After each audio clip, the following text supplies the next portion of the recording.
Dodoko? Dodoko, where are you?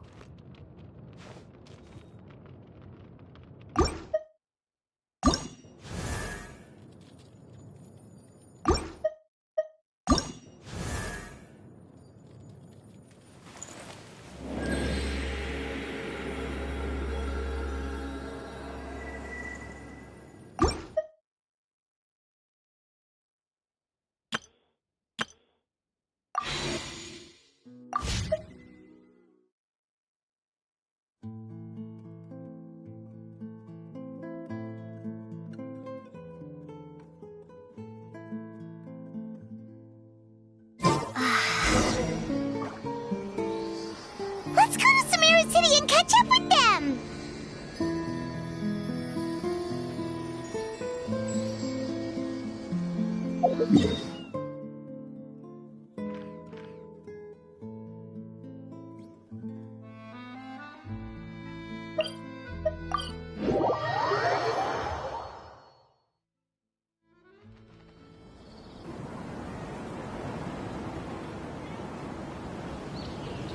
Wow, the academia sure is busy during the day.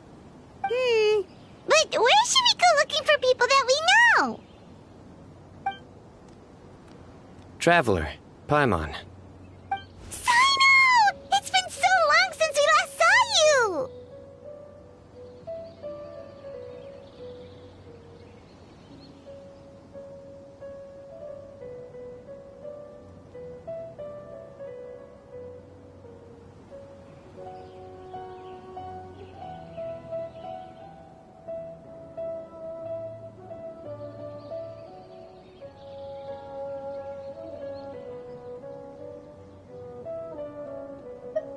As do you.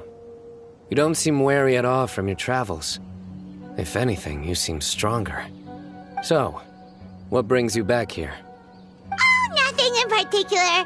I just saw a really big mushroom out on the road the other day and suddenly missed all our friends in Sumeru. Funnily enough, we were reminiscing about you recently too. It was at a group dinner. I look forward to hearing about your travels. Something tells me we must have a lot to catch up on. Really? You were thinking of us too? What a coincidence! Indeed. Or as I call it, the Biryani factor.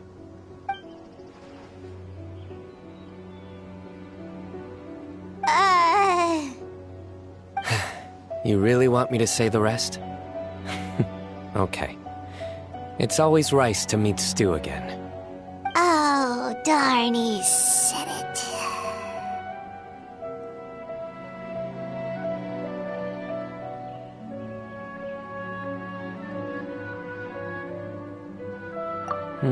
You like that one, huh? You must if you remember it after all this time. Admit the truth. You have long been in awe of my razor-sharp wit. All right. Here's your 500 Mora.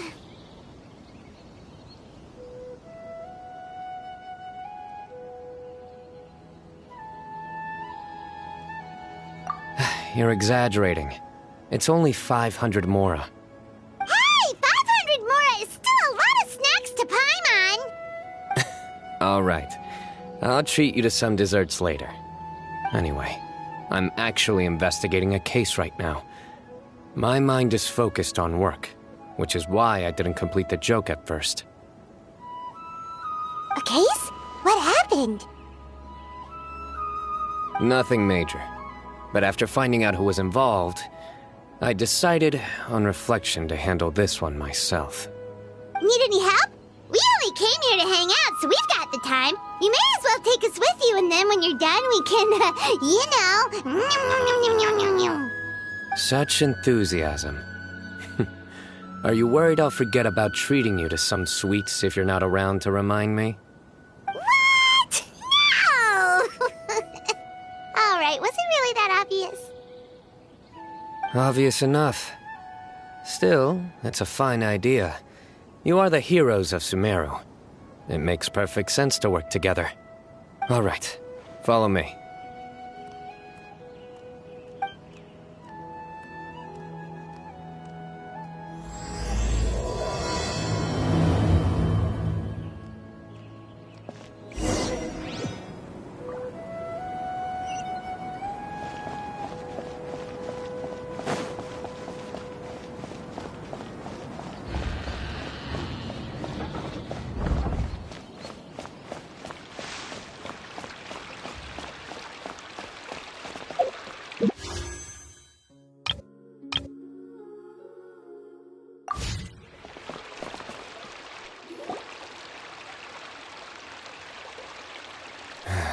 Do you see him? The old man flailing around? Oh, is he the one you wanted to talk to about the case? Correct. His name is Cyrus, a former Spontamod sage. He taught both me and Lisa. Huh? Cyno's teacher is in trouble? It's ridiculous. I'm just an old man who enjoys a spot of gardening, shopping, and wine. What sort of person targets an old retiree? Professor, I've brought some friends.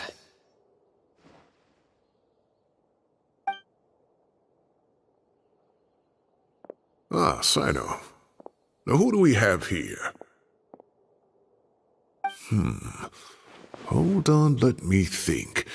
A flying fairy dressed in white? A youth who does not seem to hail from this land? My goodness. You must be the legendary traveler in Paimon. I've heard all about what you've done for Sumeru. Wow, looks like we're really famous. I've told him about you before. You are my friends, after all.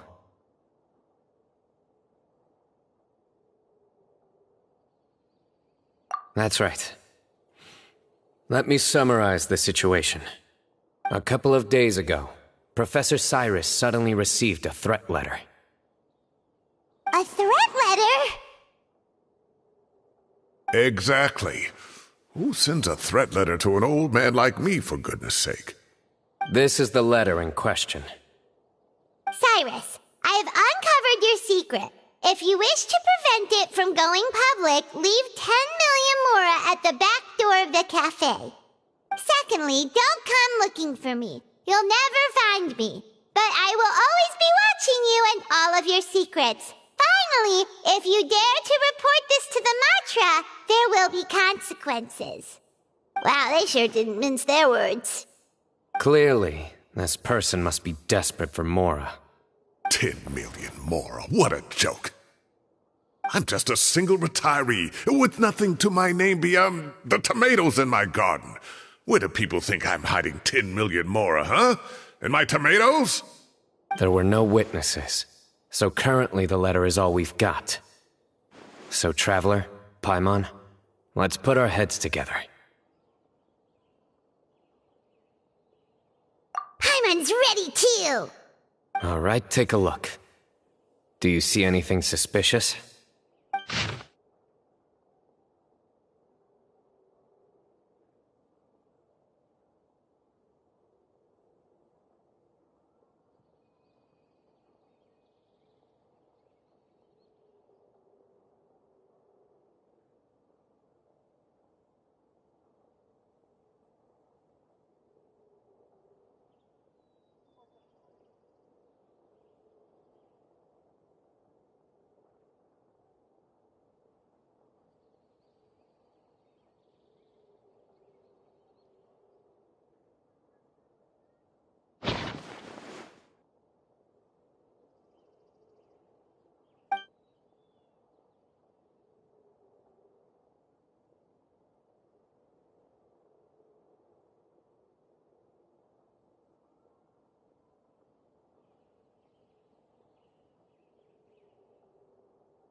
Yes.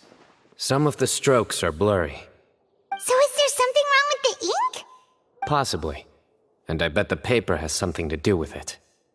Most of the paper around here is much smoother than this, and the ink is absorbed quickly so it doesn't run. This paper, meanwhile, it's very coarse-grained, almost as if it's made from some sort of plant matter. It's certainly not the same paper as we use in the academia, but the ink is nothing special.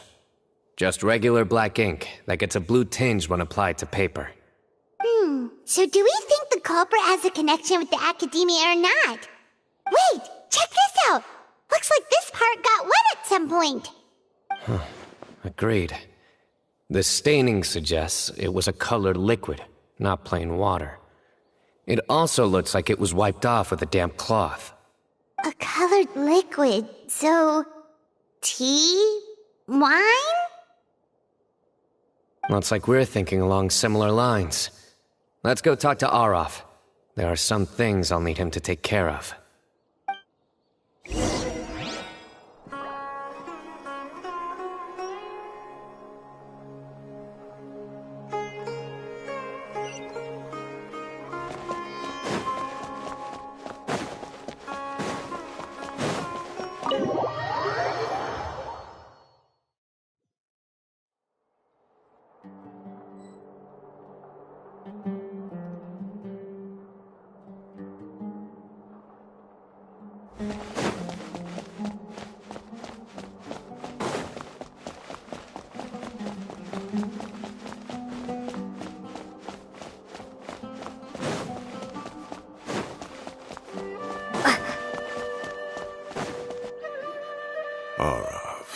Arav. Ah, there he is.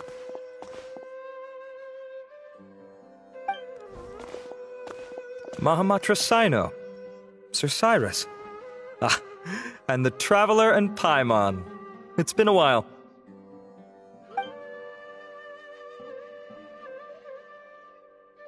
As such, I'm inclined to believe that the culprit in this case is a student at the academia. Somebody young and strapped for cash. Oh, one last thing. I'd start your investigation by taking a look at the cafes in the city. Oh, of course! You think the culprit spilled their coffee on the ladder, huh? They do look like coffee stains to me. Also, if I'm not mistaken, the letter is written on a type of scented paper that has aromatics added during the manufacturing process. The kind often provided as writing material for customers in cafes and taverns. Ah, of course. Yes, like they sell in the gift shops. I remember now. Zaha Hadid bought some a while back. She said she was going to use it as wrapping paper for a vase. Understood. I'll assemble a team to investigate the points of interest immediately. You have my gratitude. One last thing. Send some Matra to guard the entrances and exits of Sumeru City. And change into plain clothes. Don't let them see you coming. Will do.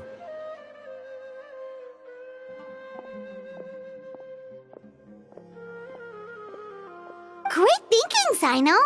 So, where do we think the culprit's at right now? Yeah, they've probably been lying low at home waiting to see how Cyrus reacts. You're right, Paimon. Really? Which part? The culprit's approach. Whatever happens, they need this Mora. But just because they warned Professor Cyrus not to go to the Matra, doesn't mean they know what he'll do next. So, like you said, they need to wait and see. And crucially, the culprit said they'd be watching the Professor's every move. Huh? Wait, are you saying...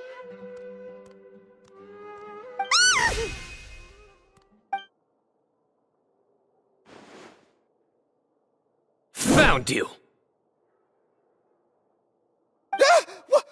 What are you doing? You wrote the threat letter! I don't know what you're talking about. What threat letter?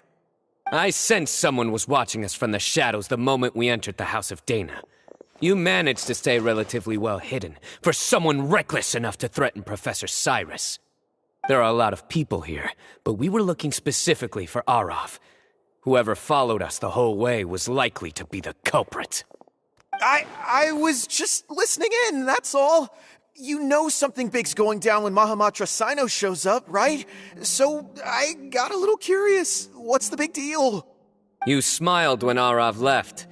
I saw it as clear as day. Is smiling a crime now? There are coffee stains on the letter. You mixed some coffee with water, gently smeared it onto the paper, then wiped it off with a wet cloth, all to create the impression that the letter was written at a cafe. Closing off the exits to the city doesn't affect you, because you already live here. And as long as the Matra were focused on the cafes, you would be free from scrutiny. The cafe was a red herring all along. You had to be somewhere where you could monitor the Professor's movements. You can't pin this on me! I haven't done anything! Really? Then why are you shaking like a leaf? The innocent have no reason to fear the Matra. But you, your heart's racing, and your eyelids are twitching. You're a terrible liar. I would never... Don't try anything or you'll pay the price. Now come with me.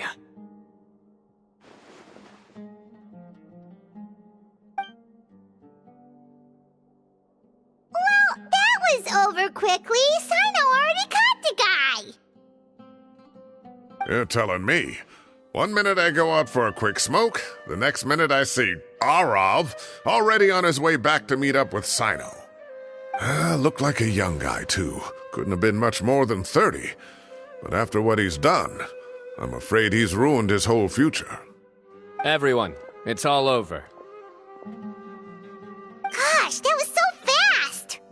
The culprit's name is Uraka, a 16-year-old student in the Rataoist Darshan. Huh? 16? Cyrus thought he looked 30-something! We checked his records. He's 16, a third-year student. But he looks so old. Yeah, seriously. Foolish child. He's too young for the criminal life. What the devil drove him down this path? We questioned the culprit regarding his motives. Oh, just spit it out. Nothing can surprise me at this point. Very well. It's our understanding that Uraka is a mediocre student who has been underperforming in his classes. He started taking extra tutoring to improve his grades, but developed a gambling habit around the same time and lost a lot of mora. Down on his luck, he went to the tavern for a drink and overheard some people chatting about Sir Cyrus's comfortable retirement.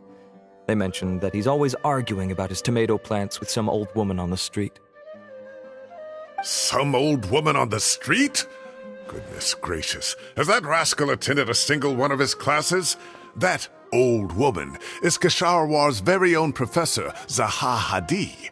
How can he not know who Zaha Hadi is? Is this going somewhere? Oh, right, yes. So another thing.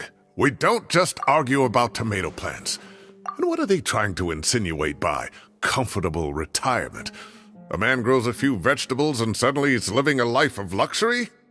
Maybe it's more the fact that you have the time to grow vegetables in the first place. Uraka mentioned he'd heard a rumor, alleging that Sir Cyrus illegally obtained a large sum of money from the desert before retiring and kept it for himself instead of reporting it to the academia. Uraka believes this money to be the reason why Sir Cyrus hasn't kept up with any academic research or other projects since his retirement. And given your advanced age, he thought you'd be an easy target to blackmail. Oh, Uraka. I'm at a loss for words. I'm so angry I don't know where to start. People make up rumors all the time. I am quite confident that Professor Cyrus has never embezzled a mora in his life. Arav, you'll have to find some excuse to interrogate Uraka again later. I need you to deliver a few firm fistfuls to him on my behalf. I completely understand how you feel, Sir Cyrus, but I'm afraid that course of action goes against the Matra's principles. Professor, there's no need to be childish about this. Oh, come on. I was clearly joking. Okay. Where does this go from here? The academia will determine the appropriate disciplinary action against the student. And as for the individuals spreading rumors about the professor's obsession with tomatoes and some old woman on the street, there could be a slander case here. The Matra will continue to investigate. Who said I'm obsessed with some old woman on the street? Mind your wording or you'll start a whole new rumor. You seem confused. Oh, don't you understand? Uraka is just a young boy who made a very rash and very stupid decision based on some groundless rumor he heard. Besides, I didn't actually hand over any mora to him. The whole thing sounds a lot worse than it is. All it costs me is a little reputational damage. That's all. Please rest assured, Professor, that the Academia will issue a fair and reasonable punishment. Yes, I have no doubt about that. But as a former educator, I'd still like to have a serious conversation with the boy's parents. The family lives in the city, yes? Correct. We looked into the family. Both parents are merchants and they're often away on business. They've never taken much of an active role in their children's lives. Oh, what a mess. You don't have to seal the evidence away yet, do you? I'd like to have that letter back for the time being, if possible. I need something concrete for when I talk to the family tonight. We have to show them how serious this situation is. The relevant authorities have already reviewed the evidence and are now discussing Araka's punishment. You can hold on to the letter for now. Just make sure to return it within a couple of days. Oh, so you'll be able to close the case in 2 days? Give or take. Cases like this are quick to resolve. Very good. Well, thank you for all your help. Perhaps we can all go for a meal together. Oh, my treat, of course. My apologies, Sir Cyrus, but I have a prior commitment. Enjoy the meal, everyone. Ah, I see. Well, that's a pity. But Cyno, you have to come. You found the culprit at record speed, and I owe you for that. Ah, and isn't Tighnari in town at the moment? Bring him along, too. Wait, you mean Tighnari's in the city? He is. Tighnari's master, Sir Nephis, called him and Kale to the Academia to help out on a project. They should be at Nephis's office at this hour. Though I must say, I'm surprised you're extending an invitation to Tighnari. Did you do something to offend Sir Nephis? Don't be outrageous. Nephis offends me all the time. It's never the other way around. Anyway, hurry up and fetch Tighnari. I'll head over to the tavern with the Traveler and Paimon. See you there. Go on now. Don't keep us waiting.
relax.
Not to brag, but we never had problems like this at Ratawa Hist back when I was still teaching.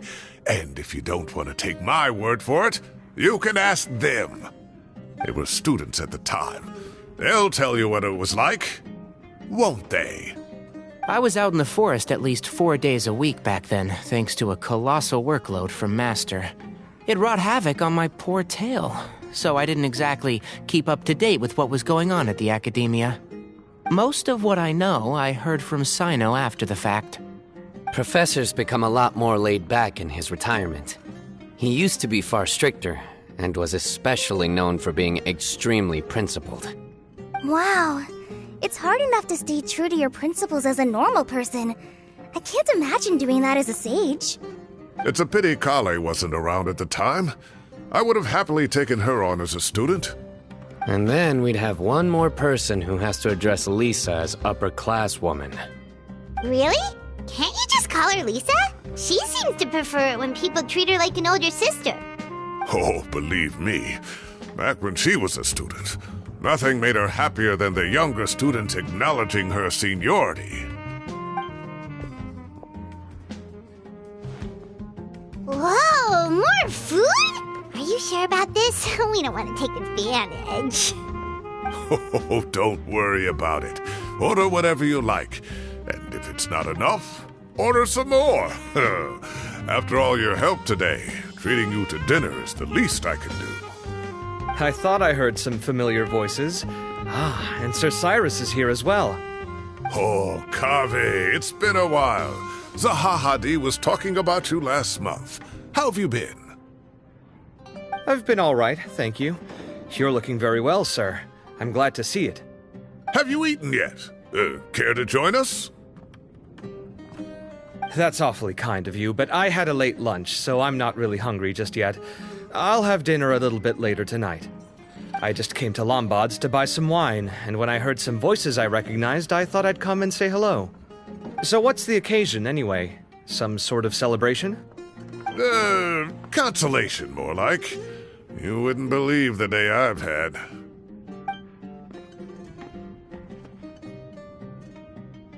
Sounds like things have really gone downhill since I was there. My whole time as a student, I've never heard of anything remotely like that. I can't believe how young the guy is. Oh, what are his parents going to think? Young people are always more susceptible to making rash and ill-advised decisions. Their minds are still developing. It's just an unfortunate fact of life. But still, this boy has some nerve. Just look at what he wrote. Oh, it makes my blood boil. Wow, yeah. Jeez. I will always be watching you and all of your secrets. And then he just followed you into the house of Dana? If this were my son, he'd get the scolding of a lifetime. Oh. Luckily, I'm also an extremely principled person. Kaveh! Your order's ready, sir! Coming! I'll have to get going. Have a nice evening, everyone. I'll catch you all another time. Okay, bye-bye! Here I am. The coffee beans are in here too. Yep, it's all there. I'll stop babbling away now. Let's eat before the food gets cold.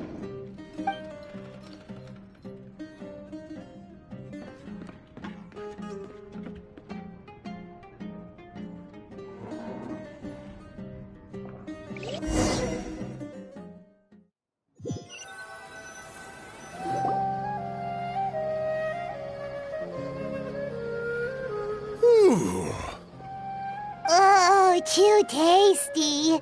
Paimon's belly is about to explode. Oh, mine too. I'll have to walk home to burn some of it off. Thanks for dinner, Sir Cyrus. Master Tainari and I will bring you some homemade herbal tea next time. It'll do wonders for your sleep. Well, I look forward to that. In fact, could I trouble you to bring a little extra for the other old folks on my street? I'll be the envy of the neighborhood. No problem at all. I'll pack some up and bring it over.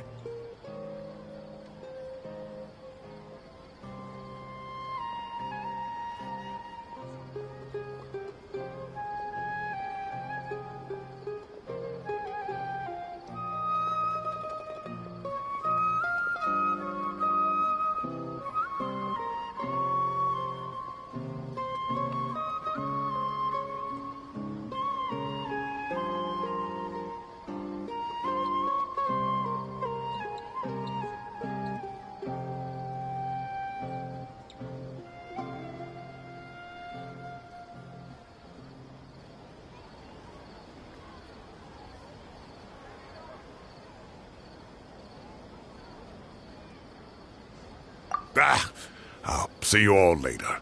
I better head home now and tend to the crops. Good night, Professor. Don't let those tomatoes keep you up too late. Hey, my tomatoes are serious business. I am not about to be beaten by Zaha Hadi. Anyway, I'll be leaving now. Don't stay up too late now, children. I bid you all a good night. Take care. Have a safe trip home. All right. Now, we finally have some us time. What do you mean, us time? Well, I was talking with Tainari and Kale, and since we all have some free time, we thought we could all go camping together. Think of it as our way of welcoming you back to Sumeru. Camping? Oh, that sounds fun. Paimon's in!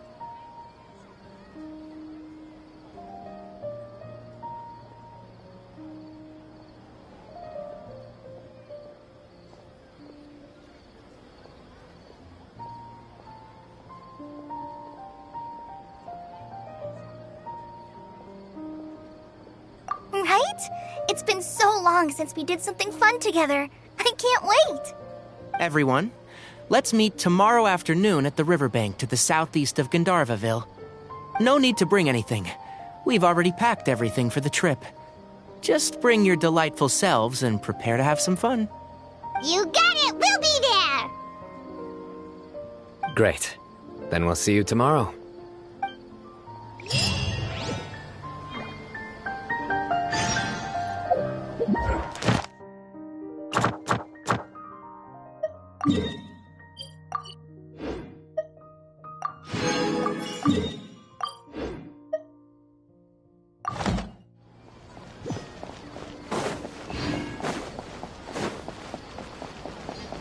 Ad Astra. Thank you for completing to.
Time to set off. Let's head to the southeast of Gandharvaville and meet up with the others.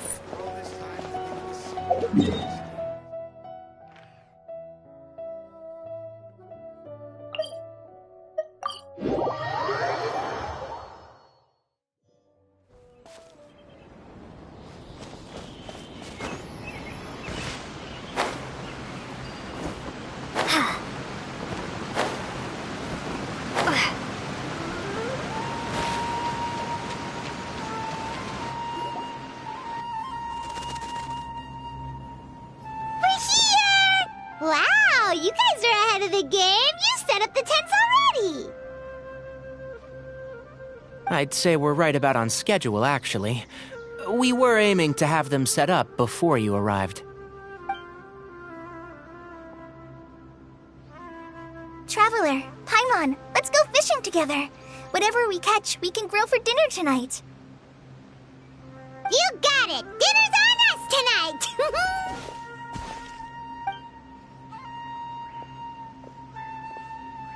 I hope I can contribute too. The other Forest Watchers gave me some fishing tips a little while ago. I'm really looking forward to giving them a try.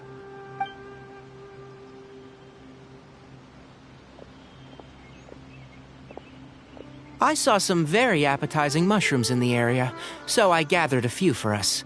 I'll leave them here along with some fresh fruit. Wow, camping with a Forest Watcher is the way to go. They think of everything. And even if they don't, they can improvise. This is true.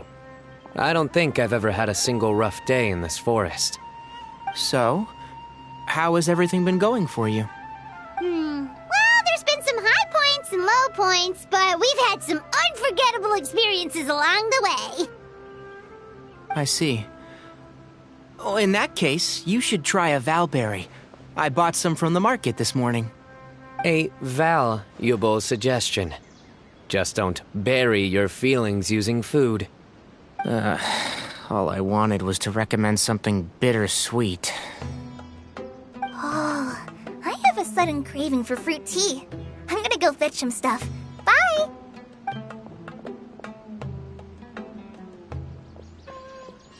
She sure made a run for it.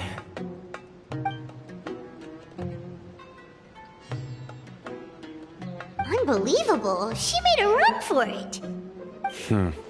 So Kale chose the path of tactical retreat. Could it be she foresaw what shall soon come to pass?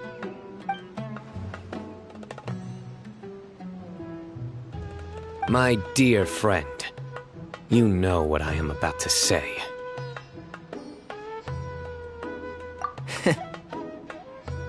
Excellent! A kindred spirit. A great warrior can sense when a duel is nigh. But it looks like we'll get told off if we start playing now. Let's enjoy the nature for a while longer.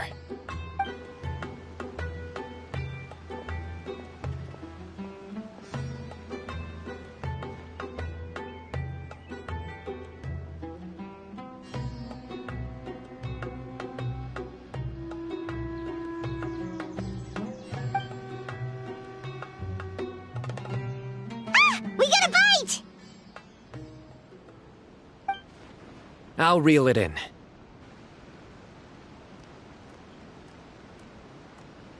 Firewood, spices, snacks, and drinks. Everything's ready. Once Kale gets back, we can light up the fire and start grilling.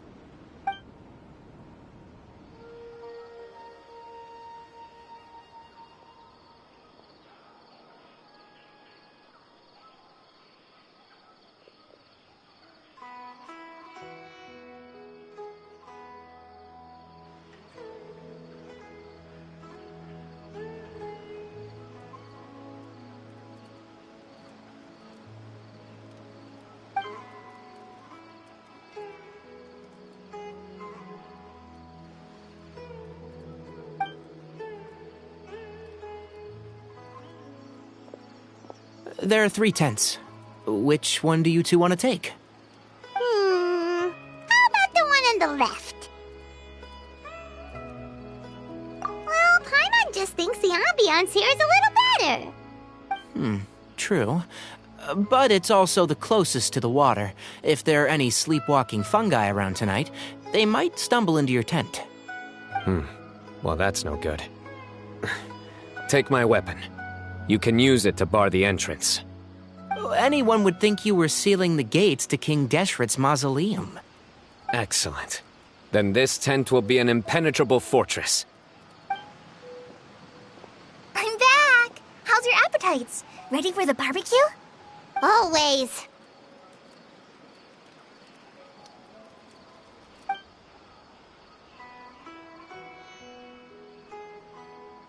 Oh, it smells so good. Paimon's drooling. Someone sure is desperate to eat. I think it's time to add the seasoning. How do you like your skewers? Well done? Medium? Rare? Wait, what? Isn't that just for steaks? Hey, if it works for steak, maybe it works for other things too.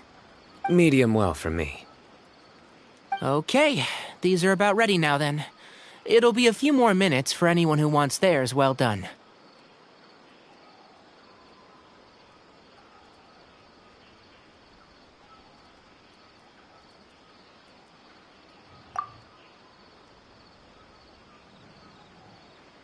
Oh, that was so delicious. If Paimon's stomach had space, she'd eat 3 more skewers. I ate a lot too. Here comes the food coma. If you're tired, then go rest. You must be getting sleepy too, Paimon. Why don't you guys head to your tents? Cyno and I will clean up. Tonight I show you mercy. Our sacred duel will take place another day. Good night.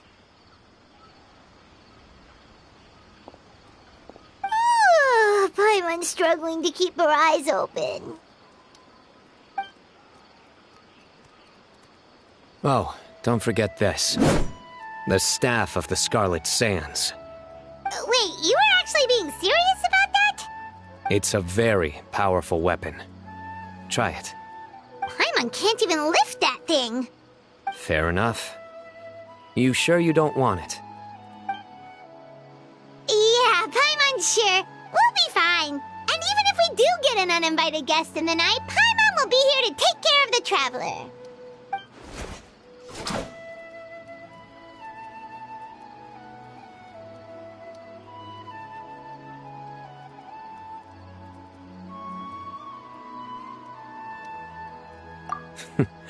That reminds me of a parting king of invocations.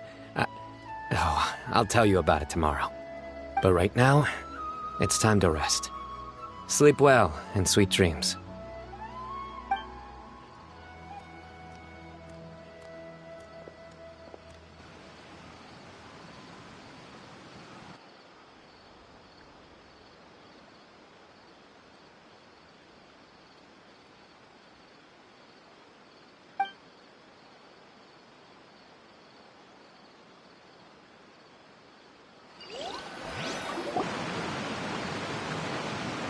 I think they should all be here. Traveler? Paimon? Are you in there? Could you come outside for a sec? Look at this.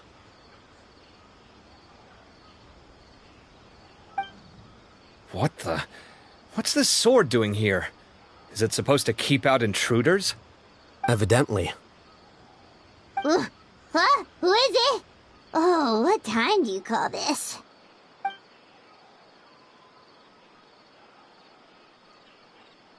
Paimon's gonna take out the sword. Yeah!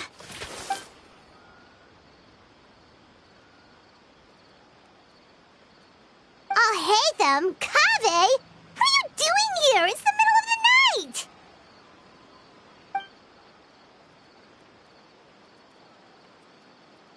Sorry to wake you up at this hour of the night, but we've got a situation on our hands. Let's get dressed and talk about it outside.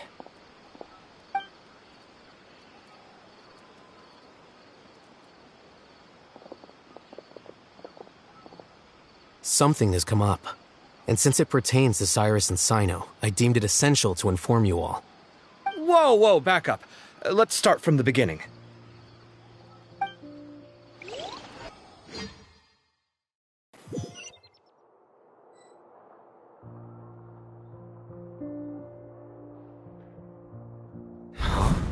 Where'd the wine cups go?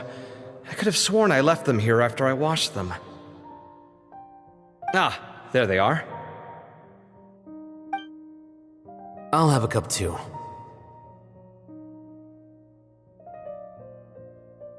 Can you see if the cookies are still on the table?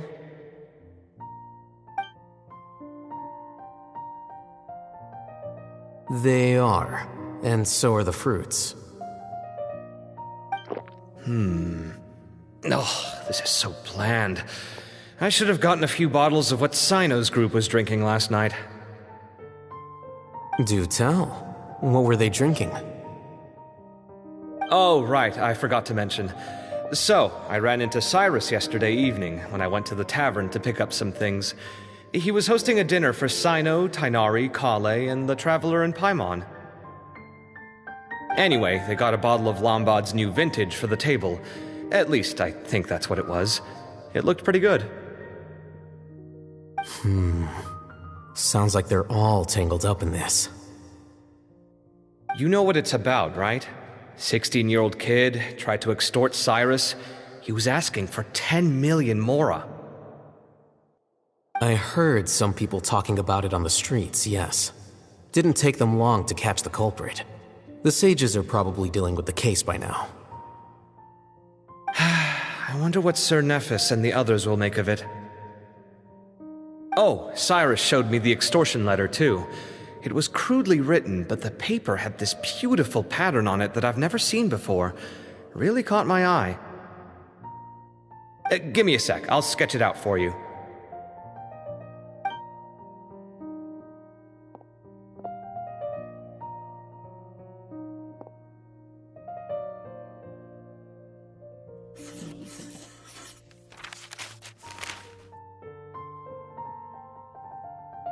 Okay, done. Take a look. You see what I mean? I don't think I've ever seen writing paper like this around before. God knows where the culprit got it from. Interesting. These are all motifs associated with the tribes of the desert. What? Really? Take this, for instance. Looks like an outline of a spire, similar to the kind found on some ancient palaces. And the crisscrossing and mirroring here, I recognize that too. It bears a striking resemblance to an ancient emblem, one that hasn't been used in a very long time. Whose emblem is it? It's the emblem of the Temple of Silence.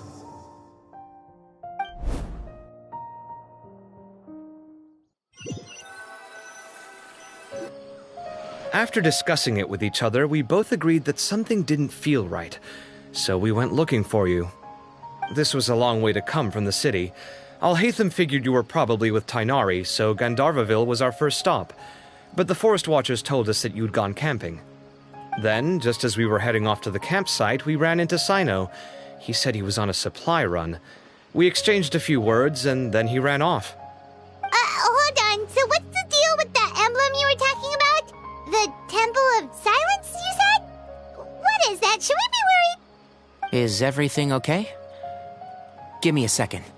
Let me get Kale.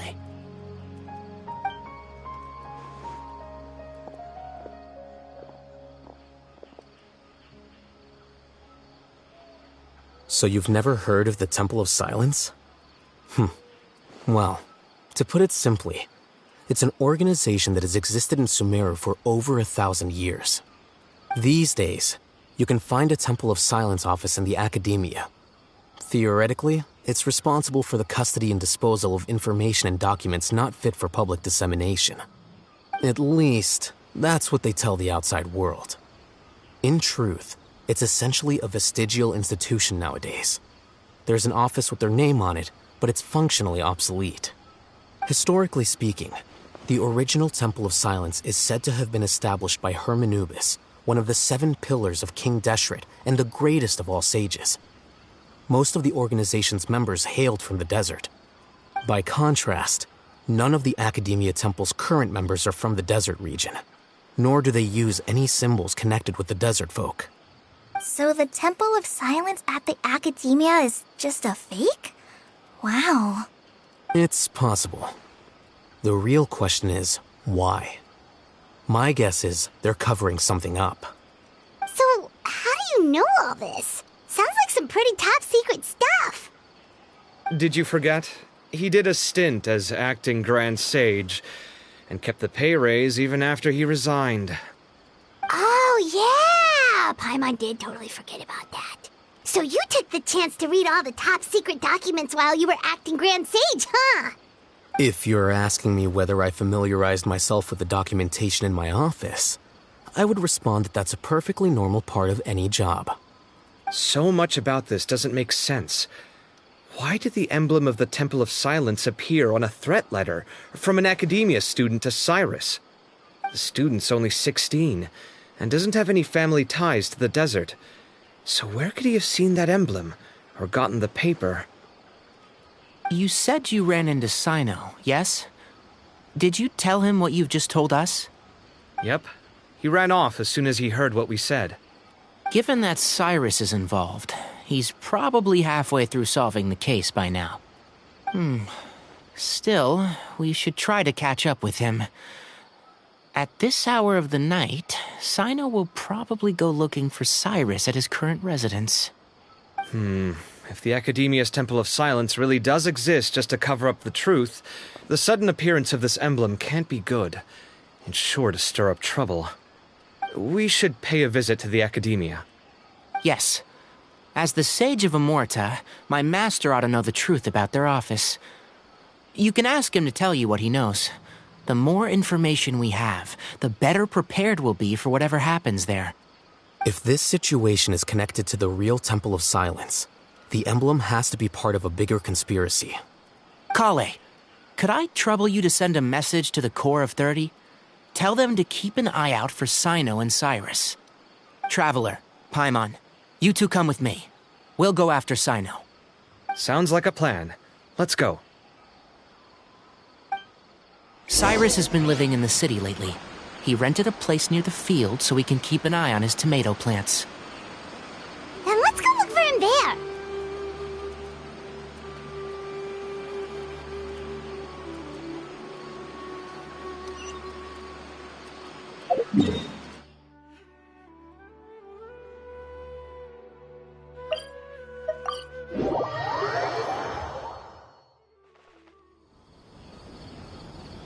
Here we are.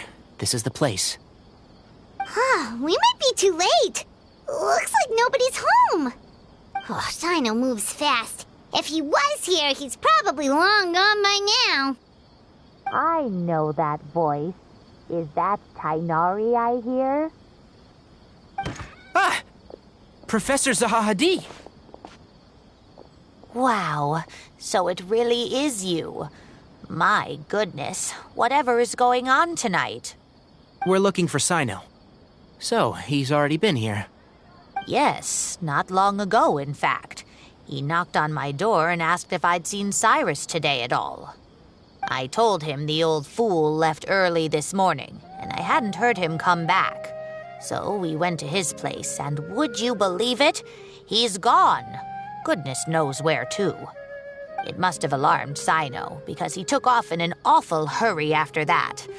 He never did explain what this was all about. How serious is it? Well, if Cyrus isn't at home... Oh, it sure doesn't sound good. Professor, did you hear that a student recently tried to extort Cyrus? Why, yes. When I left the house that day, I noticed he was watering his flowers in the field in complete silence. He had a piece of paper clutched in his hand, and he looked lost in thought. I could tell something was troubling him, but he wouldn't tell me what it was. If Cyno hadn't happened to visit him that day, he'd probably still be holding on to that thing. After seeing the letter, Cyno told him to contact the Core of 30, but Cyrus was very reluctant.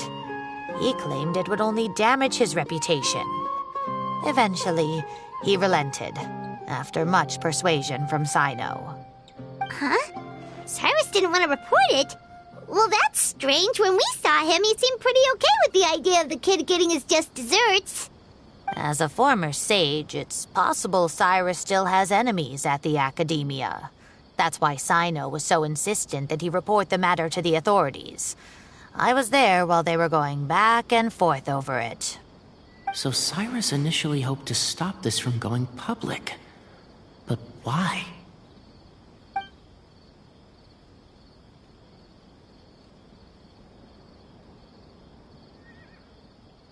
Oh, dear. What on earth has that old fool gotten himself wrapped up in? Oh, I do hope he's not in danger. Oh, I almost forgot. Cyno left me this letter to pass on to you. He wrote it when he came by earlier. He realized you might come looking for him. Thank you. What does it say? Let Paimon take a look.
My friends, this is a rather complicated state of affair.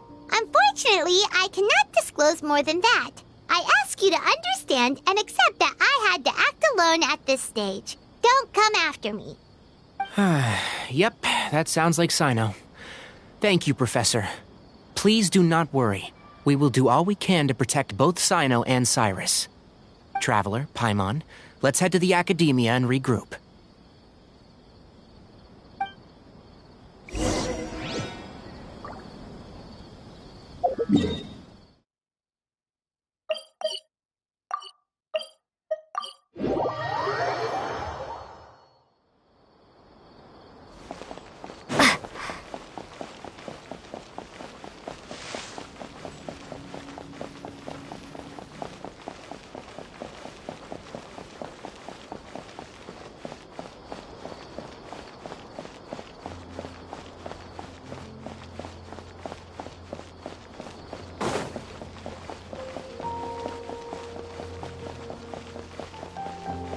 I really want it to be the holidays soon so I can go home.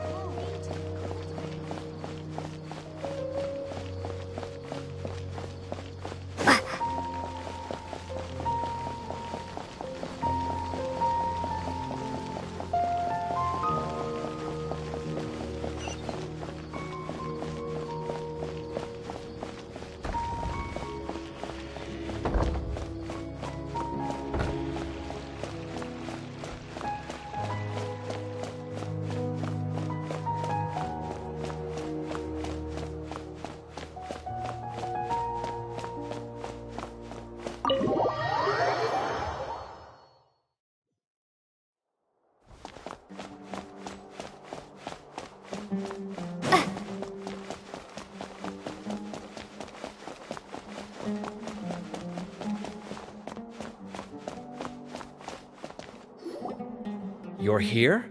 I thought you were going after... Ah, I guess you lost their trail. We went to Cyrus's house. No one was there. Cyno got there before us, but he was long gone by the time we arrived. He didn't say where he was going? No, he left us a letter and told us not to go after him. Can't say I'm surprised. Typical Cyno. Anyway, some updates on progress on our end. I drew the emblem from memory again, but in more detail this time.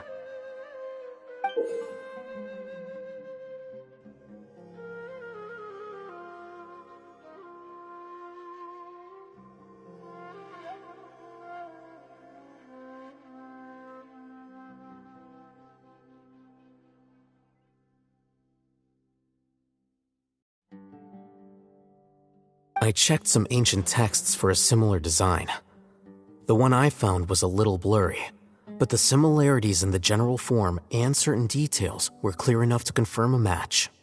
Yeah, and we're lucky we found anything at all. It turns out the emblem was all but lost to history. We scoured the entire Academia collection, and that book was the only one with a record of the motif. Meanwhile, Arav managed to get Uraka to disclose his source.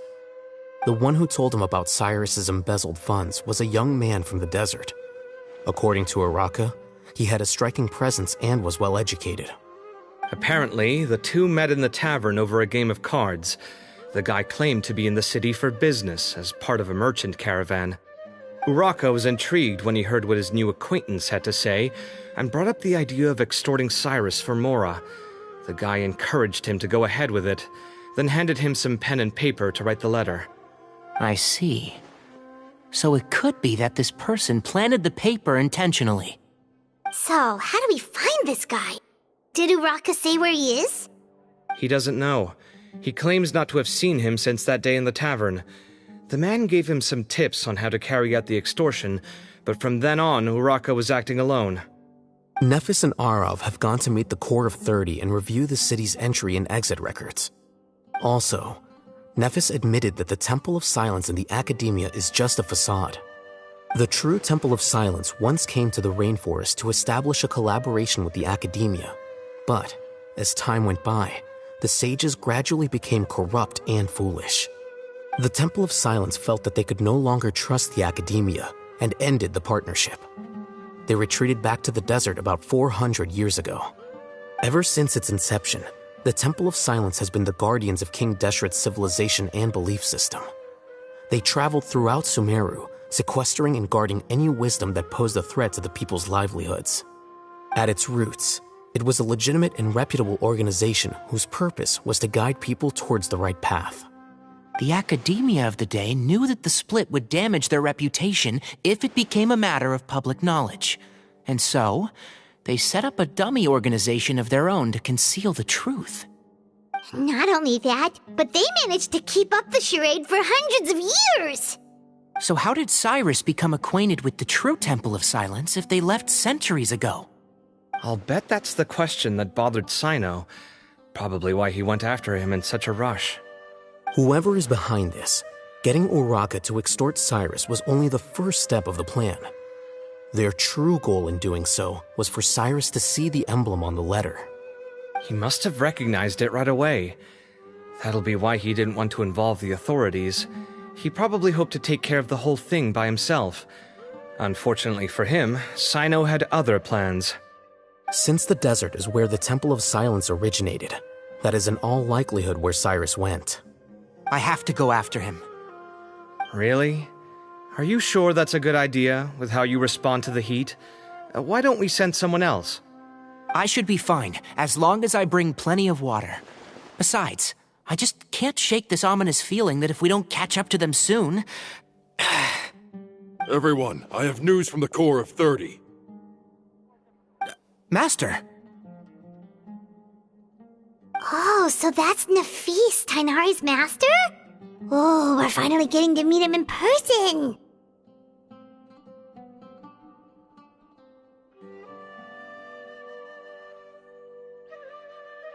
It's a pleasure to meet you, Traveler in Paimon. Several independent eyewitnesses have reported seeing Cyrus and Mahamatra Cyno leaving the city at different times. Both were heading in the direction of Caravan Rebat. I was going to suggest that you join forces with the Core of 30 in this case. However, as I'm sure you've already heard from Alhaitham and Kaveh, the Temple of Silence is involved. The Academia has made a number of decisions throughout history that I am ashamed to talk about. It may well be that no better choice was available to them, but those actions are nonetheless a stain on our legacy. I won't attempt to make you understand the Academia's perspective. Now is the time for action. I understand where you're coming from, Master. But I'm afraid the situation might be more complicated than we thought. I think we need to keep a low profile, or risk making things worse. Good point. If Cyrus is involved with the other side, or worse, if he's fallen into their hands, and...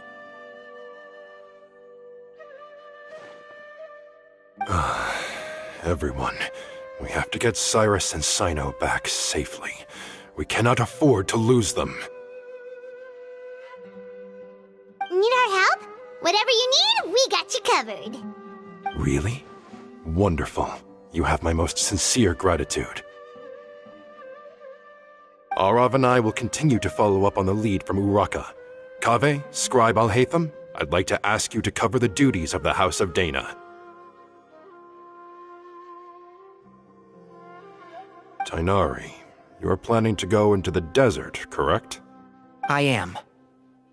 Kaveh, I'll be okay. You stay behind to help Master and Al-Haytham. Well, if you're sure. Okay. But be careful. Thank you all. Arav, let's go. You'd better get moving. Don't forget to ask for help when you need it. Will do. Let's go, Tighnari. Hopefully we can catch up with Cyno before it's too late. Knowing him, he's probably covered a fair distance already, but we still have a shot. Let's take it.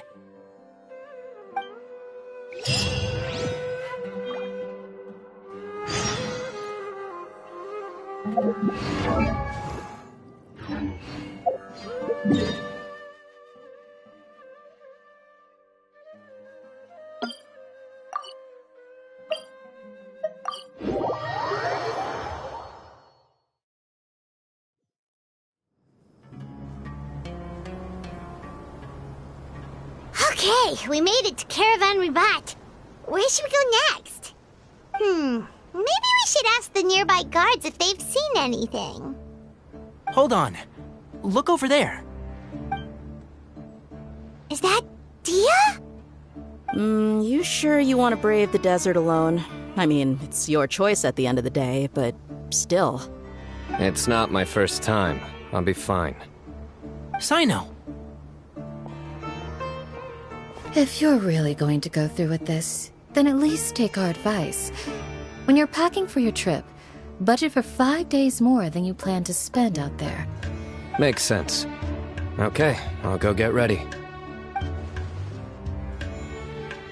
Thought we might find you here. You're trying to retrace Cyrus's steps, aren't you? Didn't I tell you not to come after me? I thought I had a good lead on you. Well, sorry, but we never agreed to that. Why would you go off on your own like this? Nothing personal. It's just a complex situation. And I'd rather not involve anyone else if I can help it. Takes a special kind of person to get Cyno chasing them all the way out to Caravan Ribat. But why so coy today, huh? You only gave us his age and description. Why can't you reveal his name? Is he Sumeru's most wanted or something? Oh, also, hey guys, it's been a while. Dia and Candace! So nice to see you. Actually, seeing all of our friends is the whole reason we're here. You're looking well. Glad to see it.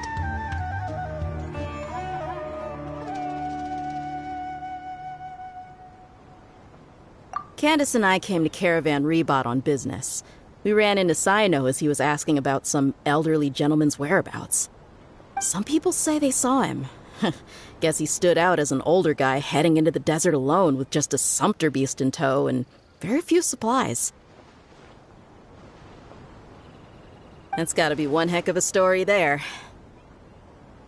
Cyno, it's okay if you can't tell us anything about the case. But let us know how we can support you. We're here to help however you need. The more people we have working on this, the quicker we'll be able to find the person you seek. No, it's not that simple.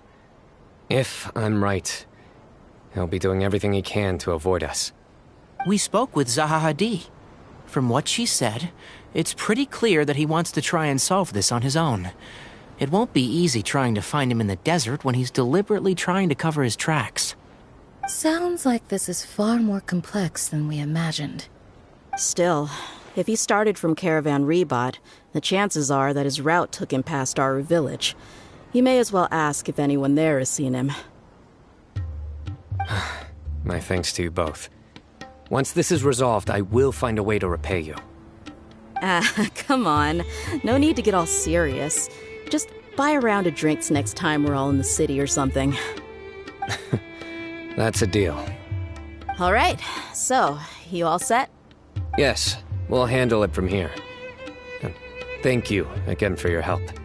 I don't take it for granted. All right, then we'll leave you to it. Just remember, if you change your mind and need some reinforcements, we'll be here.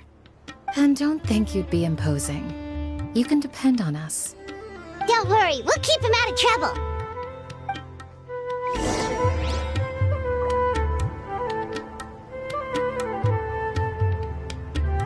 Cyno should count himself lucky that the Traveler and Tainari got here when they did. What was he thinking, trying to play the lone hero? The desert tests the character of all who enter it, and only those with wisdom and courage shall prevail. But take heart. With his companions by his side, no harm will come to Cyno.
Hold on. There's a few things I'd like to clear up. Go on.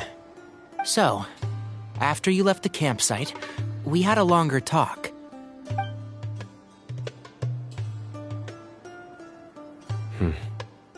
Clearly, we've only scratched the surface of the Temple of Silence question. It doesn't surprise me at all that the one in the academia is a fake. Do you have any connection with the Temple of Silence? I do. I trust you're all aware of the spirit that gives me my power. Hermanubis, the original founder of the Temple of Silence. Due to my unique constitution, I was put through a number of trials in the desert when I was younger. Later, I met the professor, and he brought me to Sumeru City. But my memory of that time is hazy. I can't recall much. It's a good thing that Kaveh noticed the emblem on the letter. Without that, I don't know if we would have connected the dots and realized there was more to this case than mere extortion. I did not recognize that symbol at all. Whether that's because I've never seen it, or because my memory fails me, it's hard to say. Yeah, you're right. Thank goodness for Kaveh, and for Alhaitham's diligence during his time as acting Grand Sage. But Cyrus must have recognized it right away, right? Otherwise, he wouldn't have had any qualms about you reporting it. Oh, maybe his connection to the Temple of Silence goes even deeper than yours. I suspect so too. Professor has never once mentioned the Temple of Silence in conversation. And whenever the conversation turns to Hermanubis and the concept of spirit indwelling, he avoids going into any depth. Well, speaking of avoiding things, you do realize, don't you, now that we've caught up with you, You're stuck with us for the rest of the way. I am aware. And I have accepted it. Or rather, I don't see how I could manage to ditch you en route, so I might as well accept that you're coming with me. That's right. Fact is, we're coming with you whether you like it or not, so the best option now is to try to look out for each other. Ha!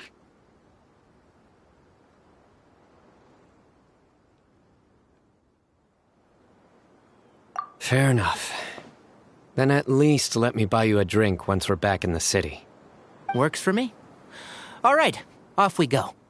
Let's start by seeing what the guards here can tell us.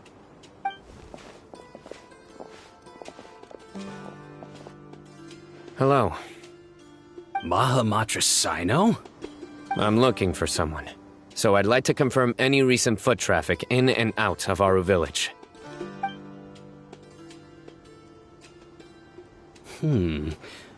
A man matching that description passed by Aru Village not too long ago.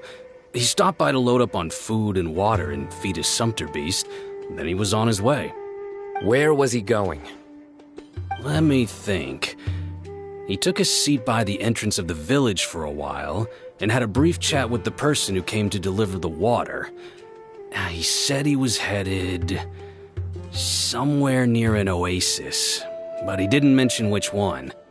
Do you have a map? I can mark out the direction he was heading and the best routes to any nearby oases. I have one. Mark away. Great.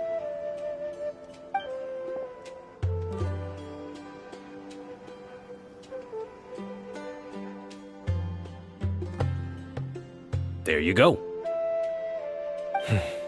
Thank you so much. You were a great help. You've got a really good memory. You're quite welcome. Just doing my job. Best of luck. I hope you find him soon.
Hold on. I see some people over there. Do you think it's safe to ask them what they know? Should be. I'll go... No. I'll do it. Huh? Why can't Cyno go talk to them? What difference does it make? Given my background, appearance, and the way I dress, I might not be the most welcome visitor here. Just in case, it's probably better to let a more neutral party handle things.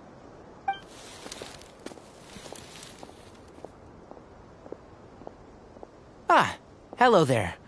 I hope I'm not interrupting. My friend and I are looking for an elderly man who's gone missing around these parts. Any chance I could ask you a couple of questions?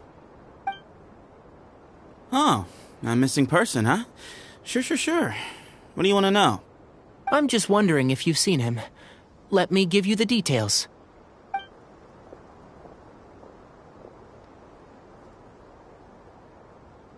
So, a silver-haired guy in a long robe, culture type with thoughtful eyes, and he's traveling alone. He'd stand out like a sore thumb around here. Yeah, sounds like the kind of guy we'd remember if we saw him. He's looking behind me.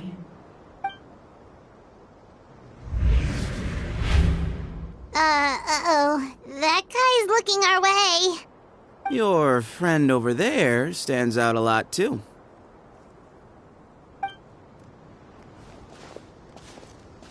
Hey, aren't you Cyno, the General Mahamatra? Yes, that's me. You don't seem surprised that I recognized you. It wouldn't be the first time. Oh, you're the one looking for the old man who's gone missing, aren't you? I have a bad feeling about this guy. Someone's on edge. You don't trust me much, do you? No need to hide it. I understand why you're wary of us. Still, you came to us asking for help. Do you want it or not? I thought you were a group of merchants. Seems I was mistaken. Your henchmen don't look like much, but something tells me they put up a better fight than most mercenaries. Hey, hear that, guys? You're my henchman now. Suits me, as long as I get paid for it. Just cut to the chase already. I'm running out of patience. All right. Come with me. All of you. Don't you want to find your friend? A silver-haired, long-robed, culture type with thoughtful eyes? Sounds like there's a whole other side to Cyrus I didn't know about. So you know where he is? Just follow me. I'll take you to him.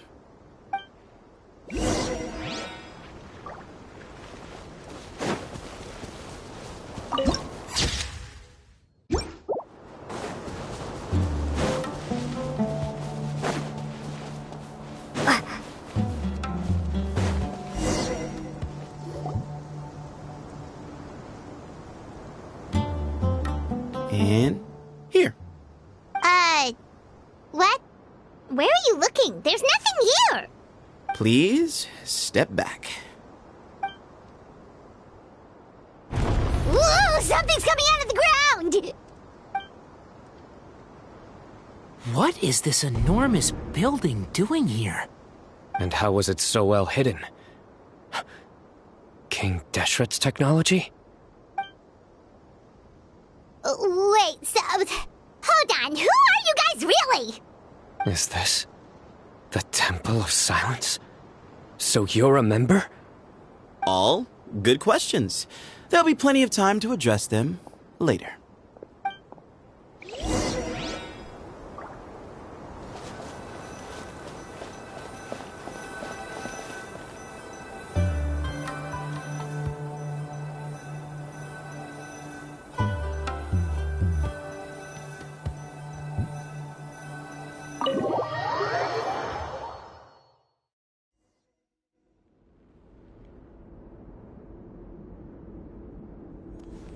This is not what Paimon was expecting to find in the desert, especially not hidden right next to an oasis.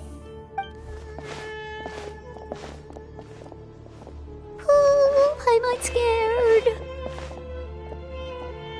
They must have kidnapped Cyrus. Do you think this is the guy Raka met in the tavern? What's wrong? Thinking about your professor? I just hope for your sake you haven't done anything you might regret. Me too. Hope I haven't done anything to incur your wrath.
Alright, you can wait here for now.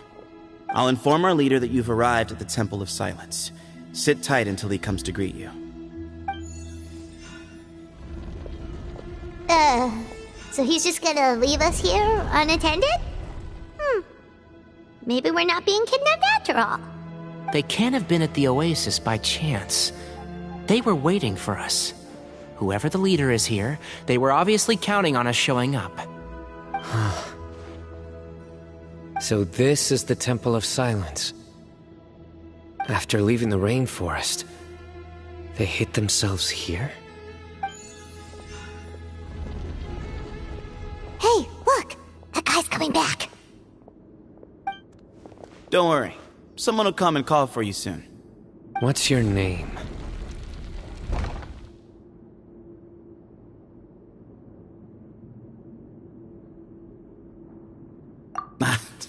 Sorry, guess I was so delighted to see you, I forgot to introduce myself. My name is Sethos. I'll be here if you need me, but I'm not planning on answering all of your questions. Other than that, you can occupy yourselves however you see fit. So we're free to explore by ourselves? Yep. I mean, I'm not worried about you running off. Cyrus is here. And unless I've misunderstood, you're all quite anxious to see him again. He's right. Well, if we've got some time, we might as well take a look around.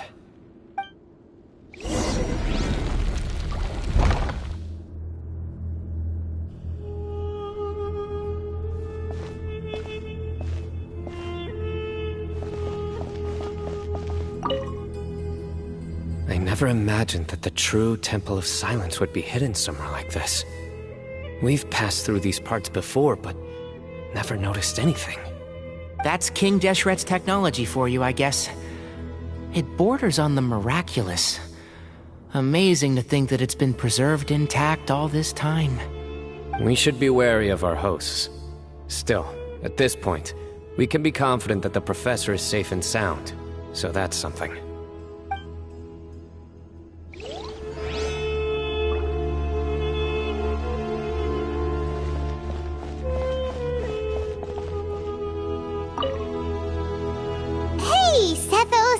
Have you got some time to chat? Sure. Although, I'm assuming by chat, you mean you have questions for me? I don't blame you. Anyone else would.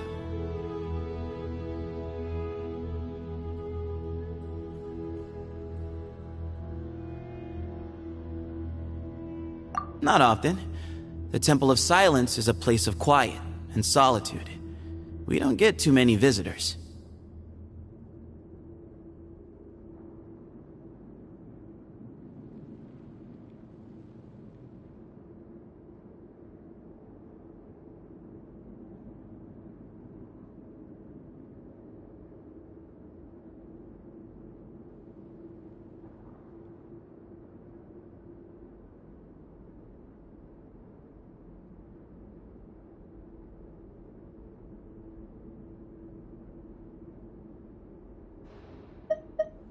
Nope. Not once. Really? I have no need to go there. Not when the taverns are full of the Urakas of this world. Besides, we're well aware of what goes on at that place.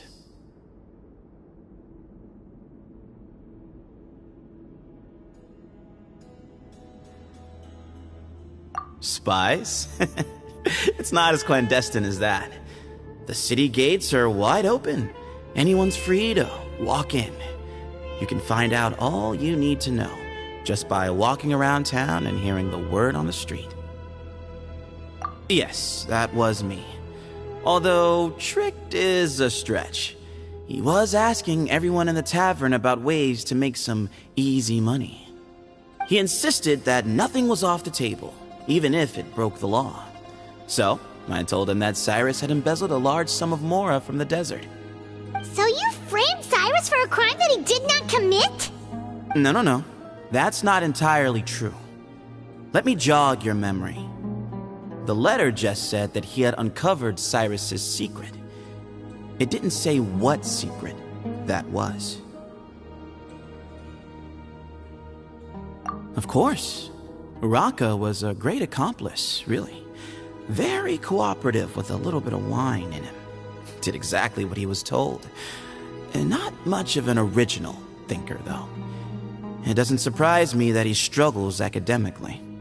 Why did Cyrus leave for the desert as soon as he received the letter? You'll have to ask him that one yourself. Certain things I can't answer for him. I'm neither judging nor defending him.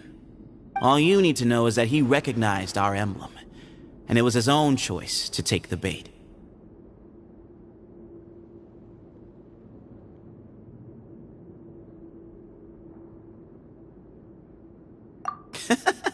What kind of question is that? He's the General Mahamatra. Everyone in Sumeru knows who he is. Right, but back at the Oasis, you can't have known who he was for sure, or you wouldn't have asked him. So, what we're really asking is, have you never seen him in person before? I've lived in the desert my whole life. Guess you could say I've never had the pleasure. Ugh, why does Paimon feel like this guy's not being straight with us?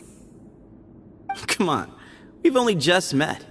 If I give you all the answers up front, you'll have nothing left to look forward to.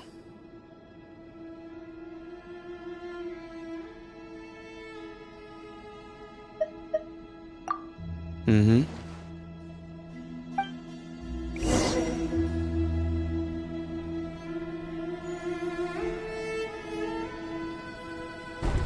Ah, here he is.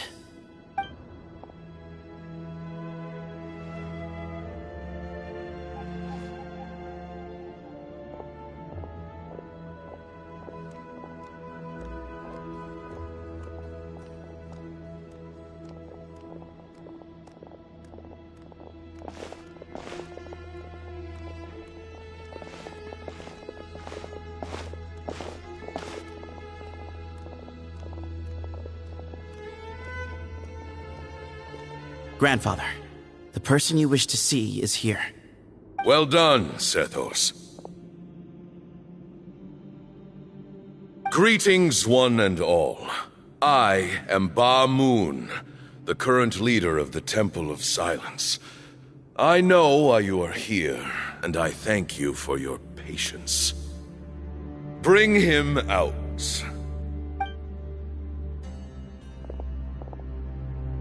Professor! Cyrus, are you okay? Ah! Watch what you're doing! Oh, my apologies. We have no intention of causing you distress. But you must understand, Cyrus is of great importance to us. We had to find a way to bring him back to us. Cyrus owes me his life, and to the Temple of Silence, he owes a debt of gratitude. I let him go a long time ago, but now, the time has come to demand payment. I wanted to end my feud with this old bag of bones before you caught up with me. But you got here so quickly. Just leave, Cyno. This is a matter between us two old men. You're all too young to get involved. So that's why you didn't want to report the letter. You'd made up your mind to come here from the beginning. You only left in such a hurry to try and throw us off your trail. Some things in life catch up with you, no matter what you do. You shouldn't have come. That alone brought the others. Cyno didn't make us do anything. We came here for the same reason he did. To rescue you. We'd appreciate you telling us the truth. Otherwise, it seems a little unfair on everyone who had to stay behind. My secrets are secret for good reason. Bringing them to light can only lead to misfortune. You're afraid, aren't you? You can't bring yourself to speak of your past deeds to the students you nurtured as if they were your own children. You recognized our emblem because for many years you lived among us. Indeed, you all but became one of us. You knew as soon as you saw the letter that we, not Uraka, were the ones speaking to you. It threatened you only because you know what you did. Your own guilt convicted you. For you, Cyrus, are a traitor. You once shared your learning with us, and joined us in our mission to revive the might of Hermanubis, to bring new hope, new opportunity. But then you betrayed us. You bargained for your independence with your past contributions. And then you left, taking with you Hermanubis' might and the wielder of his power. We both know what I said to you that day. That as the leader, I grant you permission to leave, but that one day, the sands of time will catch up with you. And when that day comes, you must pay the price you owe. You really know how to hold a grudge. Hermanubis' might? And the wielder of his power? Does he mean you? Professor, anything to say? The moon is right. I came here once before. He rescued me from the brink of death once, many years ago in the desert. When he learned that I was a scholar, he invited me to come here and revive the might of Hermanubis together. It was a great, daring plan, and one shrouded in secrecy. The Temple of Silence had been bereft of Hermanubis for too long. The strength of its faith and its warriors were waning. Bamoon proposed that we implant bar fragments, shards of Hermanubis, into the bodies of suitable vessels. If the experiment was successful, the spirit of Hermanubis would then dwell within the vessel. Many believers volunteered themselves for the experiment. But we soon discovered that the bodies of grown adults could not withstand Hermanubis' power. In the end, Bamoon offered his own adoptive grandson. One other child was identified as a suitable vessel, and his parents agreed to release him into our custody in exchange for a small fortune. These two children were our only hope for hosting Hermanubis' power. For many years, the Temple of Silence had been in possession of 2 Ba fragments from Hermanubis. As remnants of his raw power, they were exceedingly rare treasures. The test subjects were sent into a room that had been prepared for the ceremony, and instructed to approach the Ba fragments, whose power had been amplified. If, after some time, this power did not repel them, this would mean that they were suitable vessels. The original plan was for a 3-stage experiment: resonance, implantation, and recovery and observation. The resonance stage went quite smoothly for both candidates. As the 2nd stage began, I realized a decision had to be made. Should we implant the fragments one at a time? This would allow us to monitor the results after the first round and adjust our plan accordingly. Or alternatively, we could implant each fragment in a different vessel at the same time and compare their effects. But as I was deliberating, both Ba fragments suddenly became active. They glowed with a light we had never seen before. I knew that if they were not implanted right away, they would disintegrate and be gone from the world for good. Our 2 vessels had both displayed great promise by successfully resonating with the fragments. Under the circumstances, the thought of implanting both fragments into the same vessel seemed out of the question. To preserve our faith and our power, we implanted each of them with a single fragment. Ultimately, I ended the experiment and left, taking one of the children with me. In recognition of your past contributions, I chose not to send someone to hunt down and kill you both. Your lives were spared, but I have paid a great price for your betrayal ever since. I have always wanted to see you, Cyno. Losing you and your Ba fragment dealt us a devastating blow. We've been in decline ever since you left. I see. So that's how I gained my power. Look, in essence, I borrowed your bar fragment for a decade or so. And now you are seeking justice. If you want to take my life, then so be it. I'm an old man now anyway. But you cannot lift a finger against Cyno. He is the General Mahamatra. Your actions would be seen as a declaration of war against the Academia. I'm sure you don't remember anymore, dear Cyno, but you've met us all before. You were so young then, when we all gathered around and celebrated the revival of our Lord. You and he, Sethos, you were our final hope. You'd like me to return my power? As a follower of Hermanubis, I have allowed this power to remain in the rainforest for far too long. Now, it is time to reclaim it. That power is not yours to reclaim.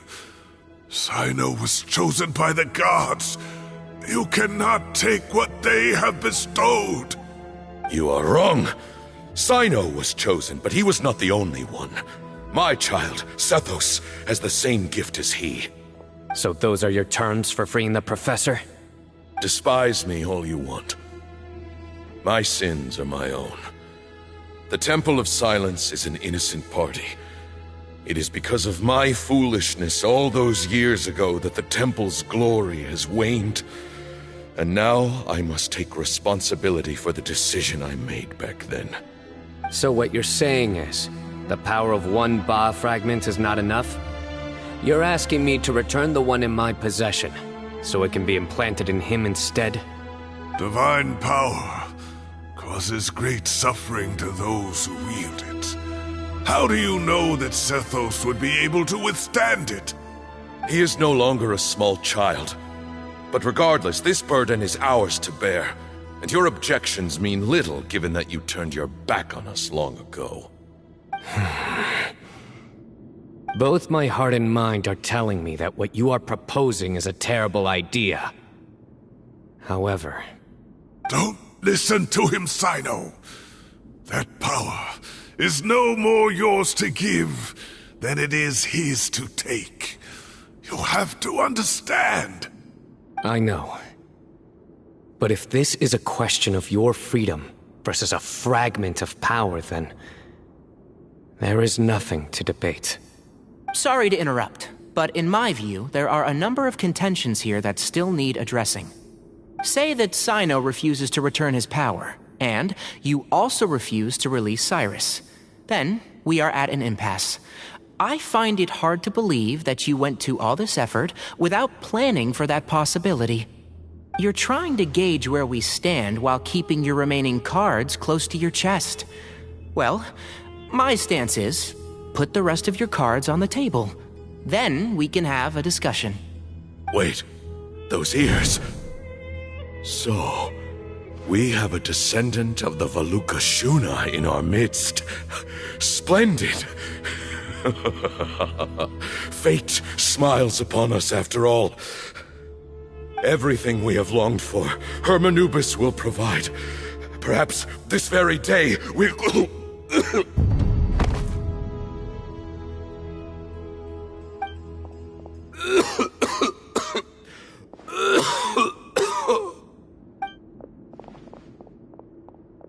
Why is he coughing so much? He looks like he's in really bad shape.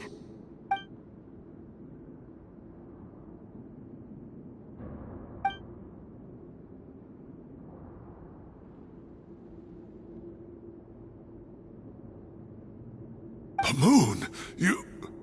Take our leader back to his room. Sethos... you must... Grandfather, I know what you wish to say. Leave this in my hands. I don't like to drag out conversations, so I'll just cut to the chase. Had Cyrus not stopped the experiment all those years ago, the plan would most likely have been a success. the wisdom of Hermanubis would have been ours. Still, it's no use talking about what-ifs. We cannot change the past. I'm not like my grandfather. The Temple of Silence has a grand legacy and a sacred duty to fulfill.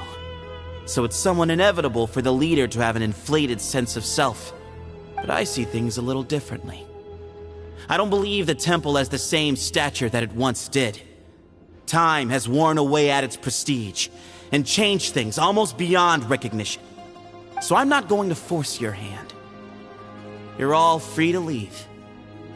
Except for Cyrus. My grandfather gave him his chance once, and now I'm giving the rest of you yours. You have courage and wise judgment, kid. Reminds me a lot of Bamoon in his younger years. I truly wish that the temple would take an objective look at the academia of today. You've been to the city yourself. I'm sure you've seen that much has changed for the better, and things will only continue to improve. Why not consider cooperating with the academia once more? If you hadn't betrayed my grandfather, I might well be open to persuasion. But it's a bit too late for that now, Cyrus. Tighnari made a good point earlier. He said there has to be more to your plan than this, and I agree. All you and Ba Moon are after is the Ba fragment. The professor will accept whatever fate you deem fit for him out of a sense of guilt. I am the one who has a choice to make. And that's how it was always going to be. Ultimately, you want to trade the Ba fragment for the professor, correct? I'm glad to see you're giving it some serious consideration. I won't forsake my professor. Nor do I intend to run from a problem that I must face sooner or later. Give me one night to make my decision. That works. Then I'll be waiting to hear your verdict, Cyno. Oh, my grandfather still has a fair few things he wants to say to Cyrus, so I'll be escorting him back now.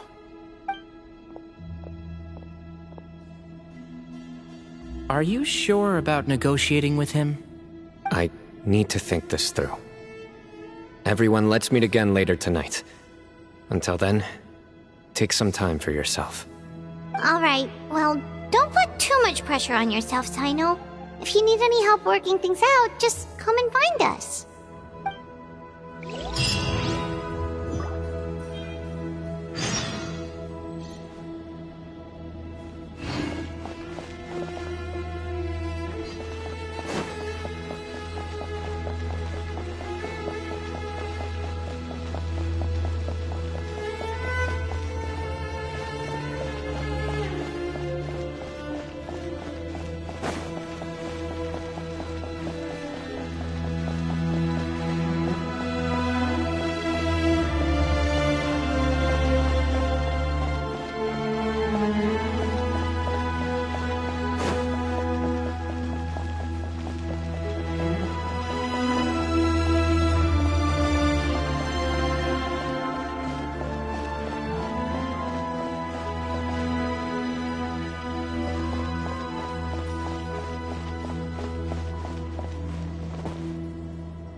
I've taken some time to reflect on this.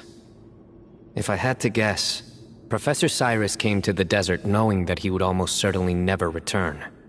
He's a stubborn man who tends to double down when he feels strongly about something. We won't get anywhere trying to convince him to escape. I agree. My master Nephis says the same thing. Once Cyrus makes up his mind about something, he won't listen to reason.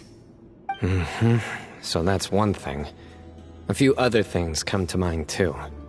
You've heard all you need to hear about the Temple of Silence, so on that, I don't have anything to add. My own memories of this place are hazy, though. Probably something to do with the overpowering presence of the Ba fragments. That might explain why I suffered from constant headaches and fevers as a child.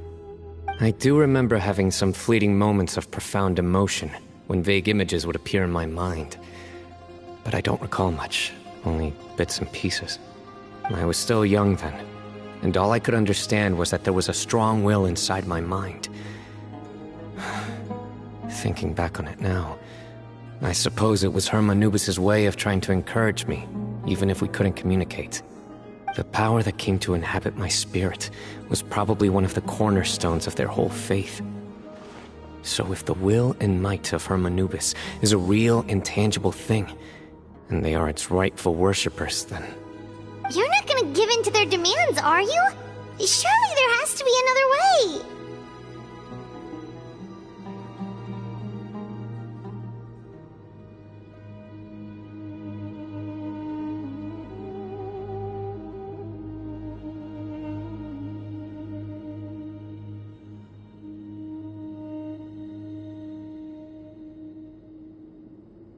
No. I have no intention of returning it. I need this power to protect Sumeru. But the temple has the right to make the final decision over its fate, since it belongs to one of the 7 pillars of King Deshret. So I will challenge them head-on, and win the right to wield this power for myself, fair and square. This reminds me of something Alhaitham mentioned to me just before we left. He said that the Temple of Silence was originally founded by the ruling elite of the day. Traditionally, such organizations are bound by a strict and ancient code of nobility. Kaveh has made similar observations about the desert tribes from his work trips there. He says many of them have their own internal rules. They talk about the importance of never dishonoring their tribal bonds, or the rules laid down by their ancestors. I think we could turn that to our advantage. Go back to them with a proposal of our own. Wow, and just like that, we've turned the tables on them! Looks like we have the same idea. Turn it back on them now while we still can, in terms that they cannot refuse. That's how we win this. Great. And I know just how to start the conversation. Let's go find Sethos. We'll tell him that I know a thing or two about medicine and would like to take a look at his grandfather's condition.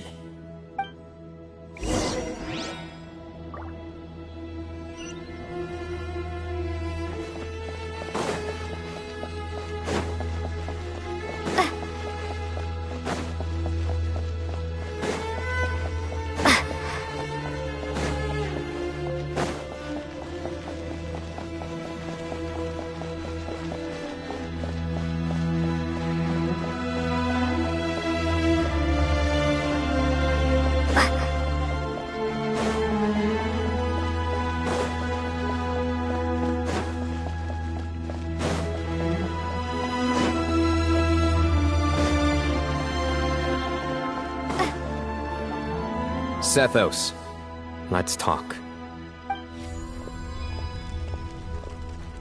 Have you made up your mind?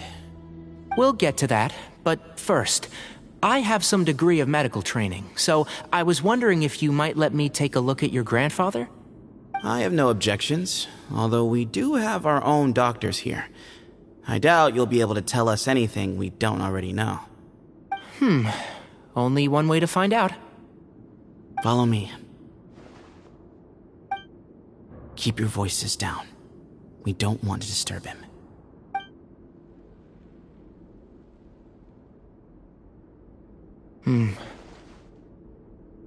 Let's talk outside.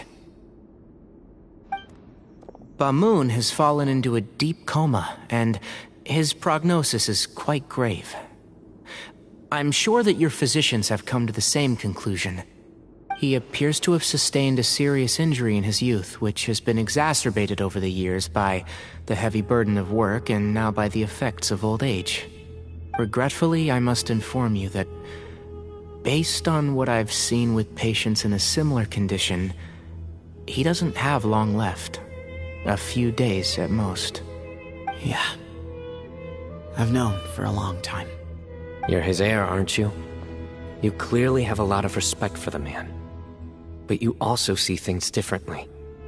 You have a broader range of concerns and a more pragmatic approach. So tell me how we can end this on your terms. Let's find a way to bring all this to a resolution while Bamoon is still alive to see it. That's what really matters to you. I know it. Yeah, there's no time to waste here. You know that better than anyone. You know, the two of you are actually in a very similar predicament right now. Both of you have a very different perspective from the men who raised you. Right. And you didn't create this situation. They did, but somehow you've ended up having to make the tough decisions. You're right. We both look at this problem very differently than the people we inherited it from. I accept, Cyno. This all began because of Hermanubis. So let's end it with the rite he himself created. Legend has it that when Hermanubis first arrived in Tuletula, he sparred with the city's residents. He and his two companions proved their mettle by fighting over several days, winning the support of many fine people. That group of supporters were some of the first members of the Temple of Silence, and the sparring matches were enshrined as one of our founding rites, the rite of duels. It's where it all began. Sounds very fitting. I'm in. As a fellow vessel of Hermanubis, your ties to the Temple of Silence run deep. So I will permit you to participate in this rite, along with your chosen companions. 3 against 3. Sounds good. However, I have some additional terms. As the challengers, you must win all 3 of your fights to win. And Cyno, both of us must put our Ba fragment on the line. The winner takes them both. Letting Cyrus leave with one of the Ba fragments was a mistake, made by my grandfather out of pity. It is a long-standing issue that must be addressed for the Temple of Silence to move forward. I can make no concessions on that front. None needed. We're on the same page. If I win, the Temple of Silence must release Cyrus, and consider this past dispute resolved. If you win, I'll return my power to you. It's a deal. Then let's meet at the ceremonial hall tomorrow evening, 8 o'clock.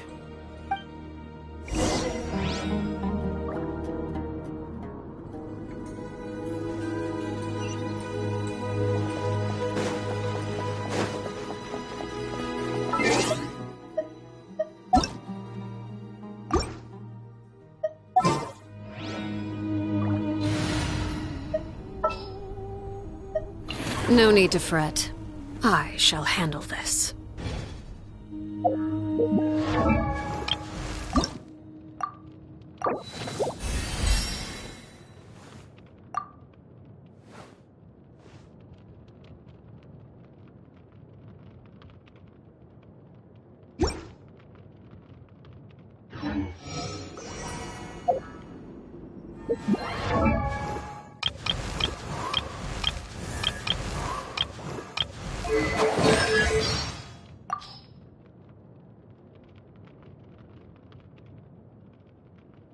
Some call me excessively strict.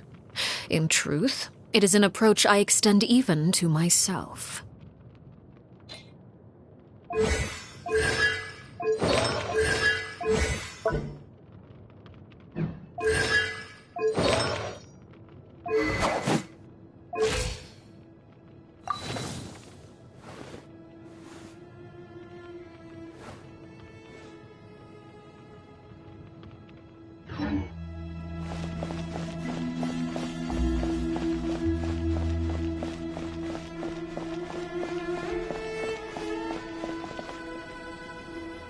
Well, after how that went, there's definitely no turning back now.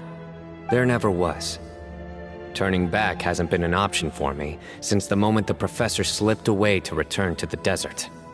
You have to win. You need this power, both as General Mahamatra and for yourself. Yeah, that's right! Besides, it stayed with you ever since you were a small child. Surely that's a sign it thinks of you as its rightful owner. Both as General Mahamatra and for myself.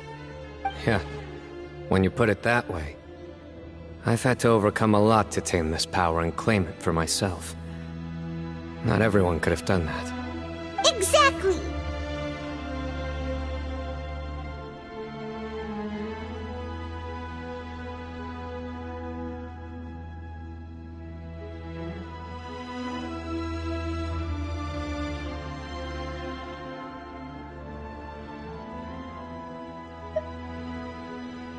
The Traveler and I will never lose.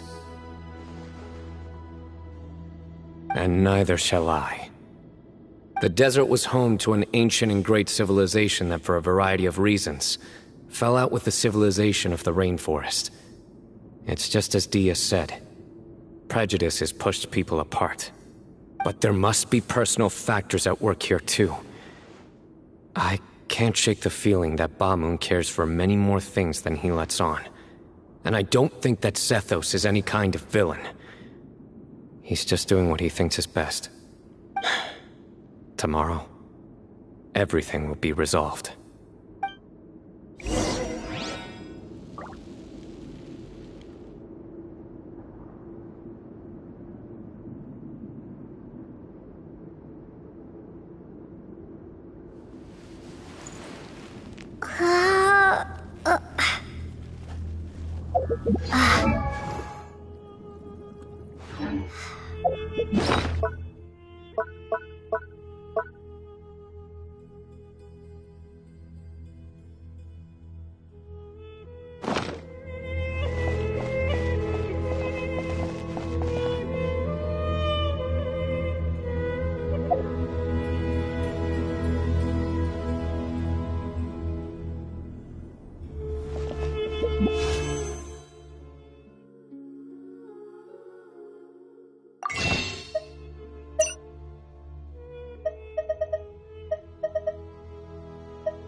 gather on this day to perform once more the rite of duels, with the greatest of all sages, Lord Hermanubis, as our witness, for his power and authority is present in our midst. This is our most sacred of ceremonies, and no disruption from the audience shall be tolerated. It is incumbent upon all to observe the duel with the utmost respect and reverence throughout the proceedings. Representing the Temple of Silence, the Defenders.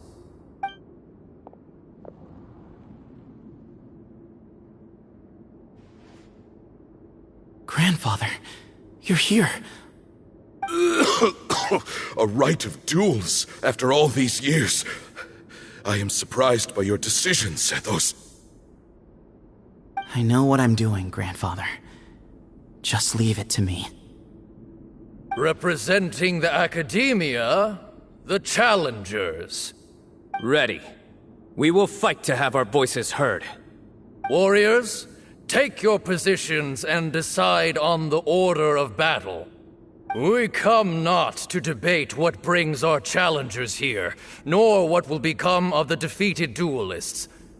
Duelists, the might of Hermanubis himself is at stake here. Now, fight. Fight until the rightful victor is proclaimed. Huh? Are you sure? I agree. She's very strong. Sending her out first will definitely intimidate the opposing side. Okay, then you're second. Sure. We have decided. So have we. Let's begin. Duelists of the first bout, please step forward.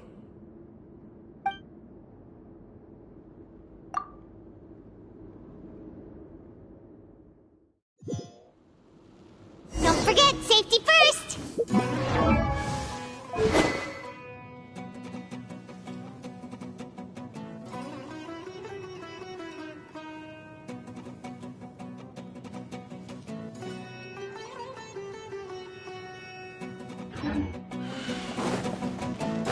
Hey, you there! You better play nice with her, or Paimon will make you regret it! Little bit too much chatter from the audience over there.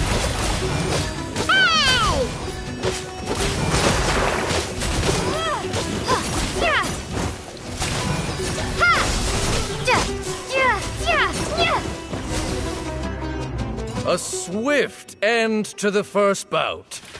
I now invite the duelists of the second bout to please step forward.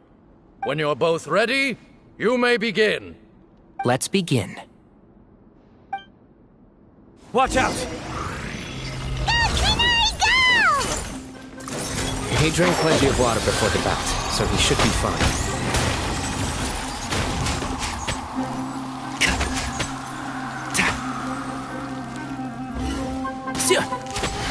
Let's nip that in the bud. And shroud.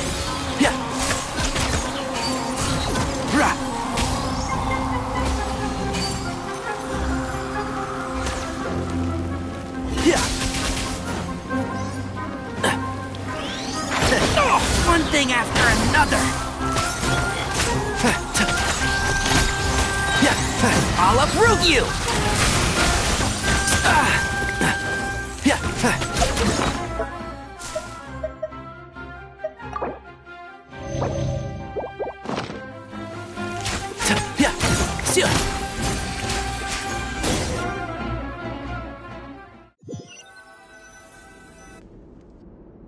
Thus ends the second bout. We will now move to the third bout. Duelists, please step forward. I'm ready. So am I. This is the final stage of the rite. I remind you both that the terms you agreed upon in advance are binding. When you're both ready, you may begin.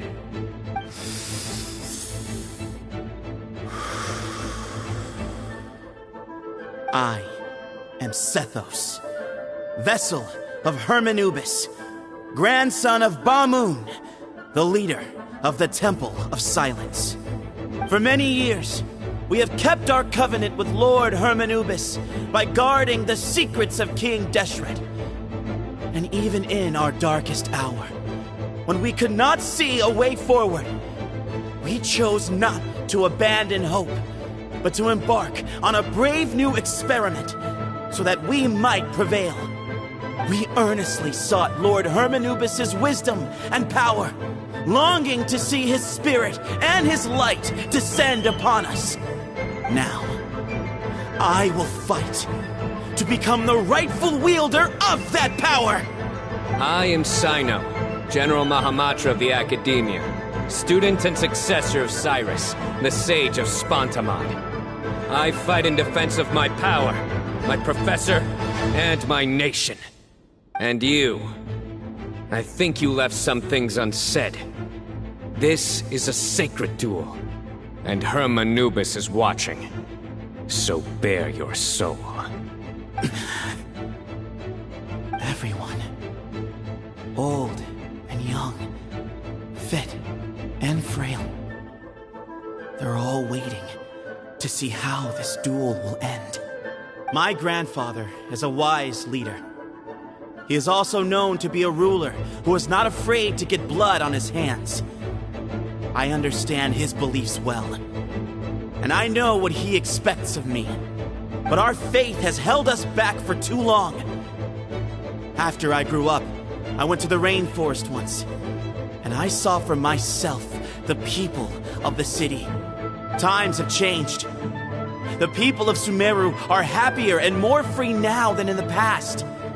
I thought about this as I stood at one of the tallest points in the city, gazing down at the streets below. Then I thought of you, Cyno. You and I both wield the same power, but the lives we lead could not be more different. Each Ba fragment of Hermanubis stands for something different. Might, glory, and one of many other secrets that have yet to be revealed. I once thought that the nature of our fragments must be what makes us so different from one another. But maybe it's that you've found your answer, and I am still searching for mine. I am more than just a warrior. I am my own person. Exactly. The name Hermanubis has left its mark on both of us, shaped the course of our lives. We are his vessels, and yet we are more besides. So show me your answer, Cyno. Show me I can be more than my faith, more than the power I wield. Show me the person I can become!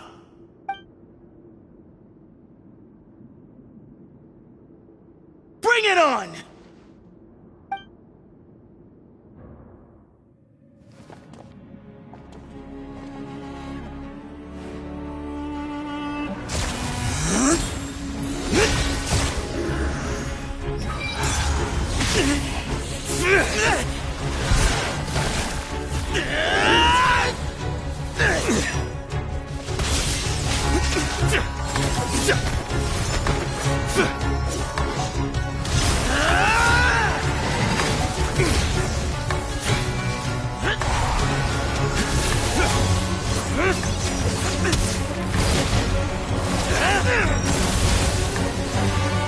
That's all you've got?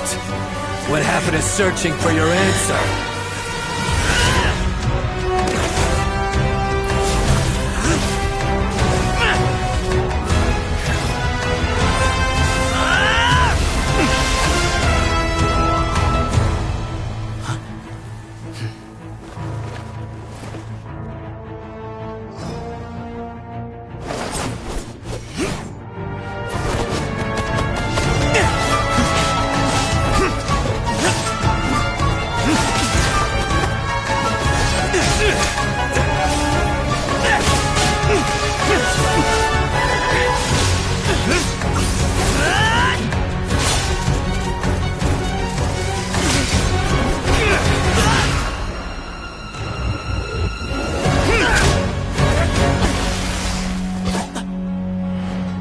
fight's over. Do you yield? You won. Well then, looks like you found your answer.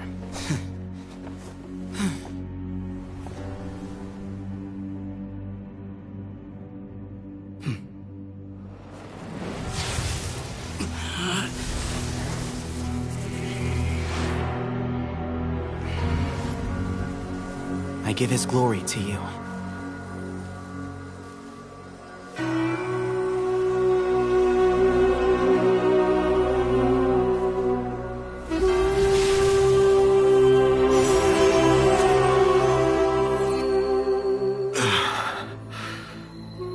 I've seen that light.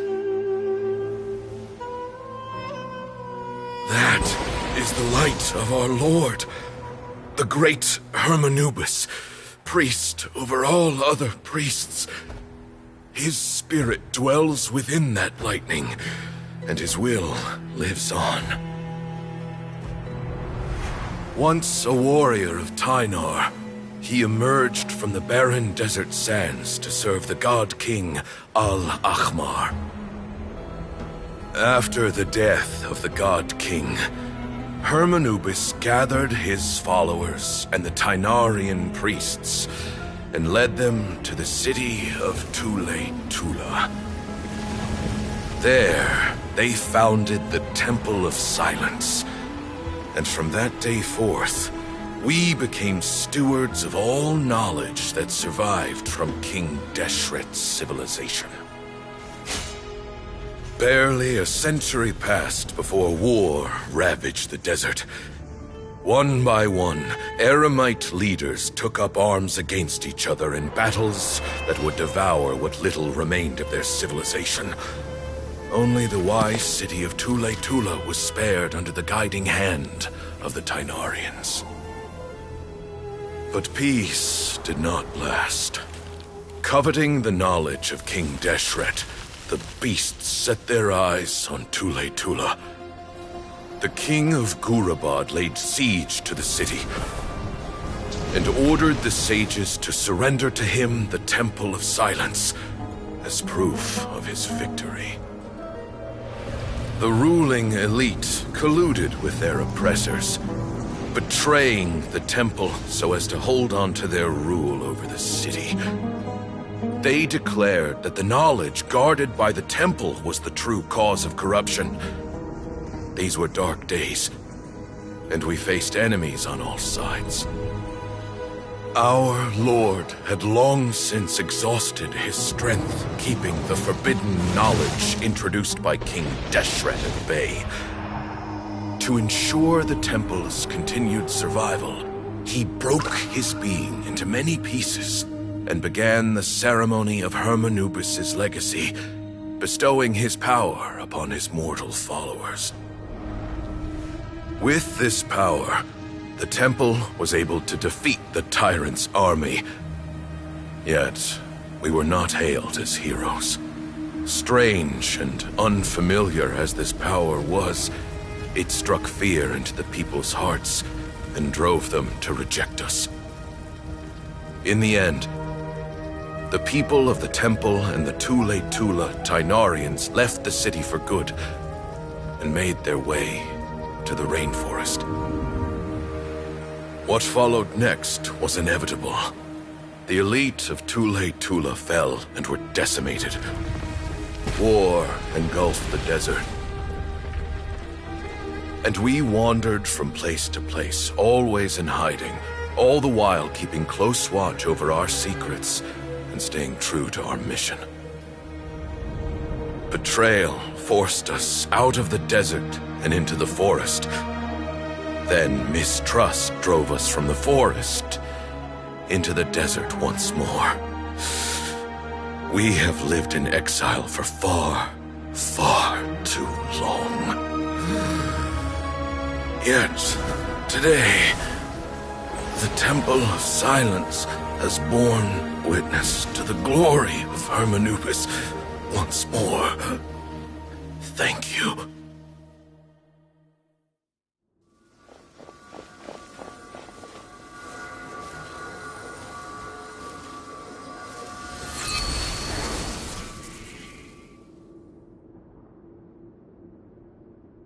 is it? Do you feel okay?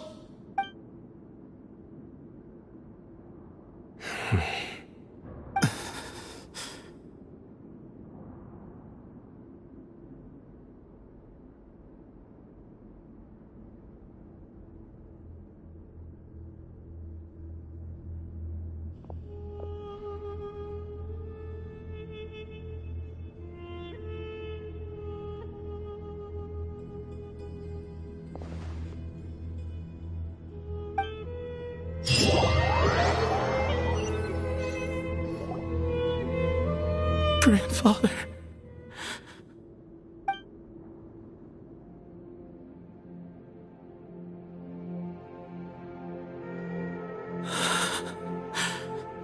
Hey, Sethos.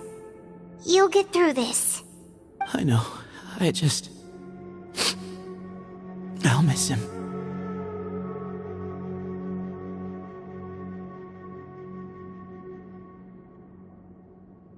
I guess you were prepared for this. It's been a long time coming, huh? Yeah, he's been on death's door for a very long time now. I think it was only through sheer willpower that he managed to hold on to this point. At least, he was able to see this chapter come to a close before he passed. What's next for you? Per my grandfather's last wishes, the Temple of Silence should submit to whoever possesses the largest number of Hermanupis fragments. That entitles you to be our new leader, Cyno. But that's never going to work, as I'm sure you realize. I'm the General Mahamatra. I am needed back at the Academia. I did foresee this possibility, and I gave it some thought. The fact is, I know next to nothing about the staff, records, and environment here. As such, I am ill-suited to be your leader, Sethos. I believe the honor should go to you. Were it not for this duel, or indeed if you had other intentions, the Ba fragments would most likely be in your hands by now. I'm sure Bamoon never meant for anyone but you to be his successor. You really think so? I do. Still, I didn't think Bamoon looked very surprised by the final result. Perhaps he had an inkling that this would be the way things end. Well, in any case, since the Ba fragments are with me now, I guess I can call the shots. Sethos, I would like you to succeed Bamoon as the new leader of the Temple of Silence. You are more suited to the role than I, and I have complete faith that you will be an excellent leader. Just think of it as doing me a favor. But doesn't that render everything that we've been through up to now meaningless? No, it doesn't. This experience has allowed us to become friends, which means that the Academia and the Temple of Silence will become partners once more. That's a much bigger deal than you might think, Sethos. You said yourself, times have changed. You have to believe that things can change for the better here at the Temple too. I will try. To be honest, I couldn't have asked for a better outcome.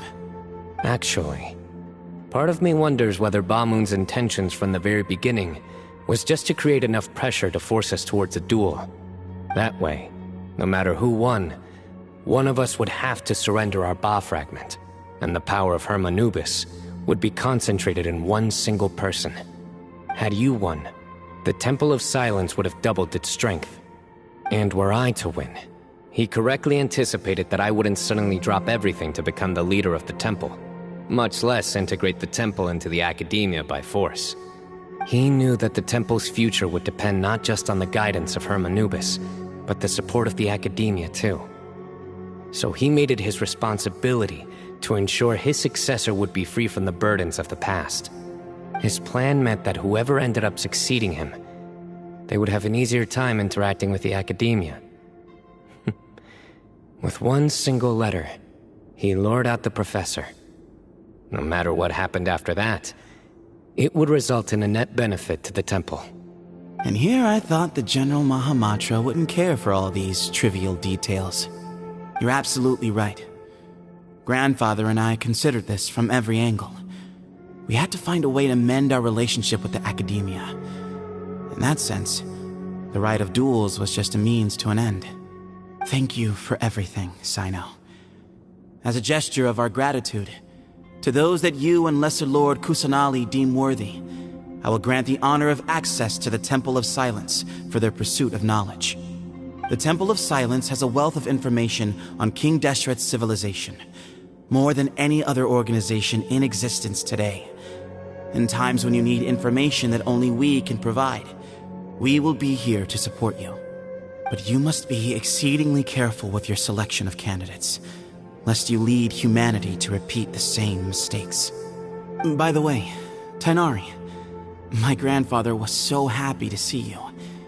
You are a descendant of the Veluca Shuna, and we are the heirs to the will of Hermanubis. The story goes that King Deshret chose the sage Hermanubis from among the Tainarians and appointed him as his familiar. He went on to fight many valiant battles with his Tainarian companions. They always stood by each other, from the founding of the Temple of Silence to the fall of Tuletula. The Tainarians who left Tuletula joined their human counterparts in the rainforest. A few centuries later, when some of the group returned to the desert, many of the Tainarians chose to stay and put down roots in the rainforest. In all likelihood, those were your ancestors. How fascinating. My father once mentioned that I was named after the Tainarians, but I never knew that my forebears had such a history with the Temple of Silence. I like this story. By the way, has anyone seen Cyrus? Yes, Cyrus. You'll probably find him in my grandfather's room. He wouldn't show it in front of me, but I think he still has many fond memories of my grandfather. If it's true that you and your grandfather really planned for everything to turn out this way, then I guess he didn't really resent Cyrus as much as he appeared to. Who knows? Perhaps all of us, you, me, and Cyrus, we're all just pawns in my grandfather's plan to set things straight. He was awful like that. Someone's got to make the decisions when history is at a crossroads. I will make a detailed report on all of this to Lesser Lord Kusanali, and arrange for an official delegation from the Academia to come and meet you in the desert. I'm sure you'll have lots to attend to in the days ahead. But once things return to normal, please come and visit the rainforest again. You should stay for a few days this time, and start to build some relationships. If we're going to work together, both sides have to get to know one another better. I will. All right, well, bye for now, everyone. I'll be seeing you. See you soon. Come hang out with us anytime.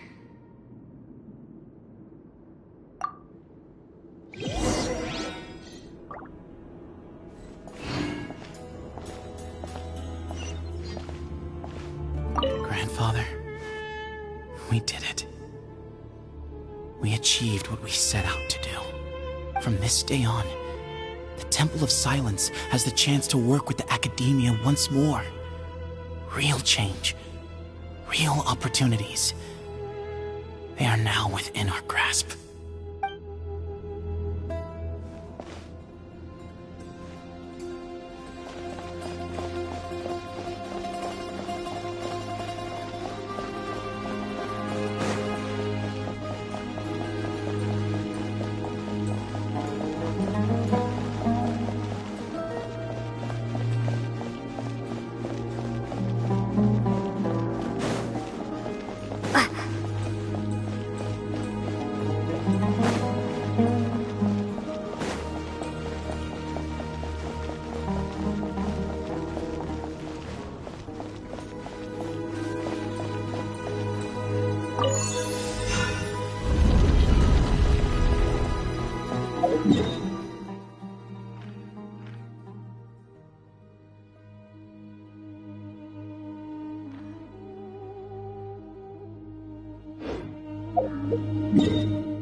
What were you thinking gallivanting off into the desert alone at your age?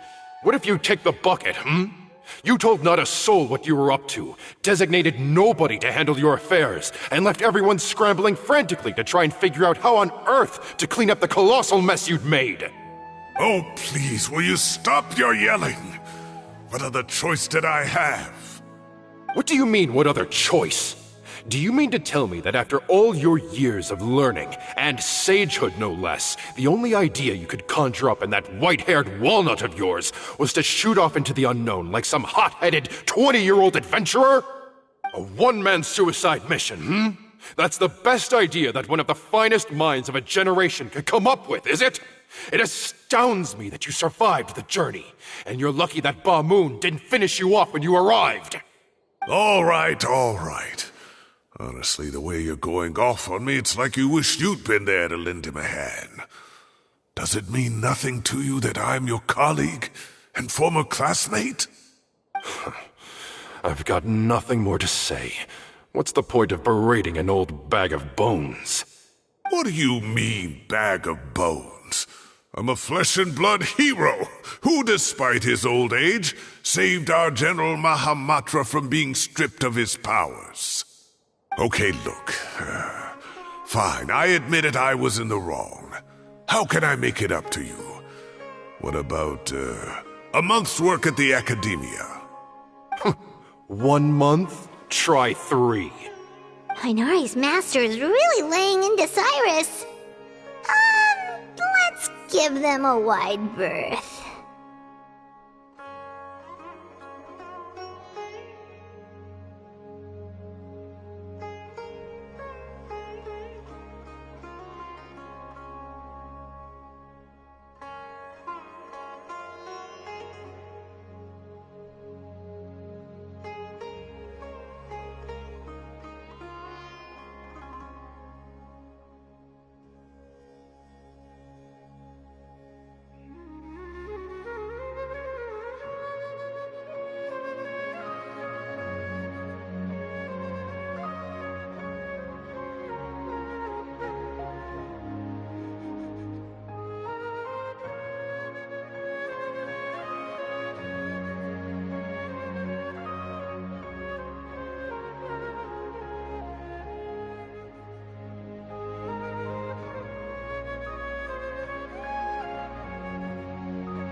Professor brought this on himself. Don't pay any attention to him. Wow, I haven't seen Master get this riled up in a long time. The last time he chewed someone out like this must have been back when I was still a student. I think I'll go around and update everyone, tell them the situation's resolved. Want to come with me? We can go for dinner afterwards. My treat. You in? Makes sense. I'm in.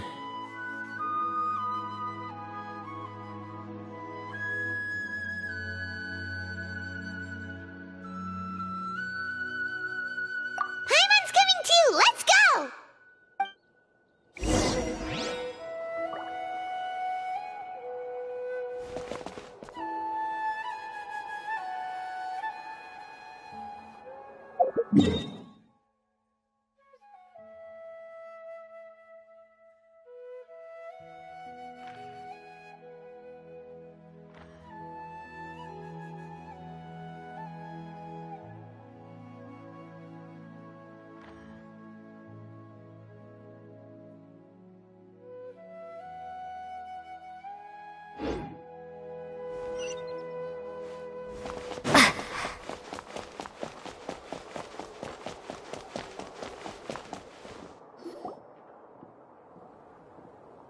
Hey, Kale.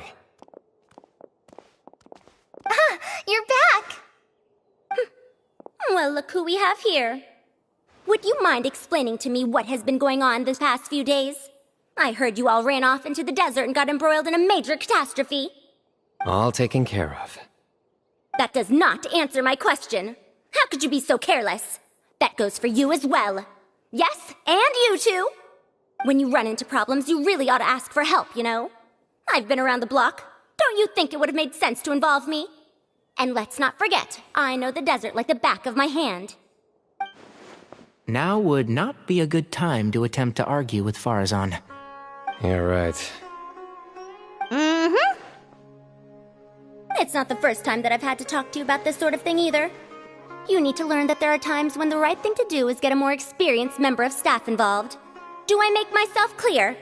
Because if you don't, Kale, please do something. He's giving me the signal. All right, guess it's time to play my ace in the hole. Say, Madam Farazan, I can see you're pretty upset, but, I was just wondering, remember that time you offered to give me a tour of the academia?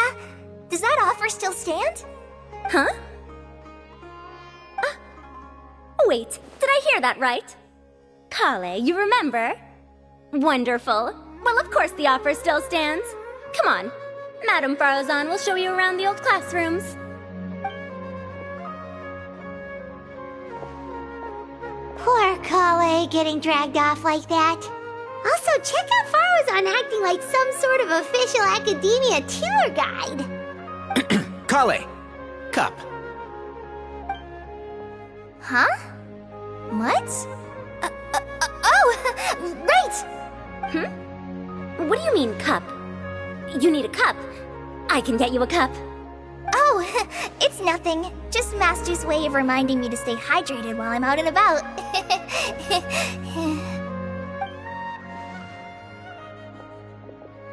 It's code for let's reconvene at the cafe. Tainari and I used it while we were in school, and it's become something of a family tradition now. Oh, that's kind of fun. Mm-hmm. 2 people left.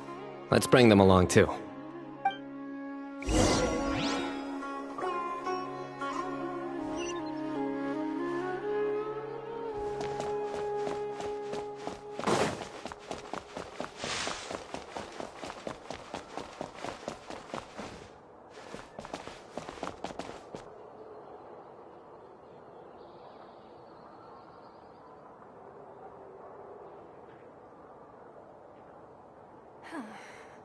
Is it possible to install a vision on a mechanical frame?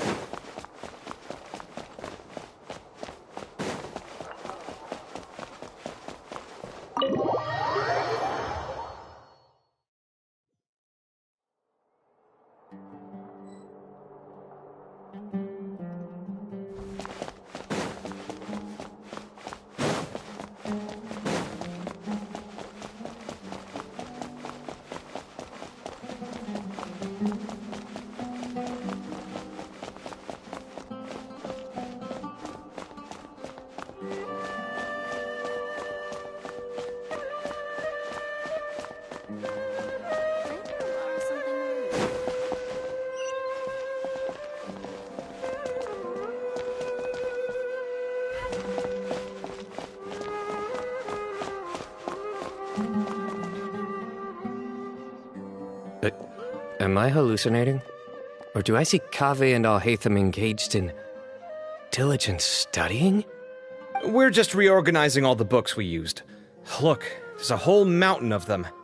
There's no rush. Nobody reads these books anyway. My sincere thanks to you both. Yes, with your help, we resolved the issue rather swiftly and painlessly.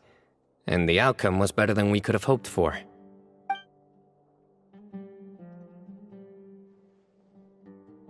I see. The Temple of Silence resorted to rather unique means of self-preservation. It explains how they managed to remain hidden for so many years. And it sounds like they managed to preserve a whole load of ancient documents as well. I'd love to go check those out if I ever had the chance. That day will come. The Temple of Silence is a hugely important organization, and we'll be sure to maintain good relations with them in the future.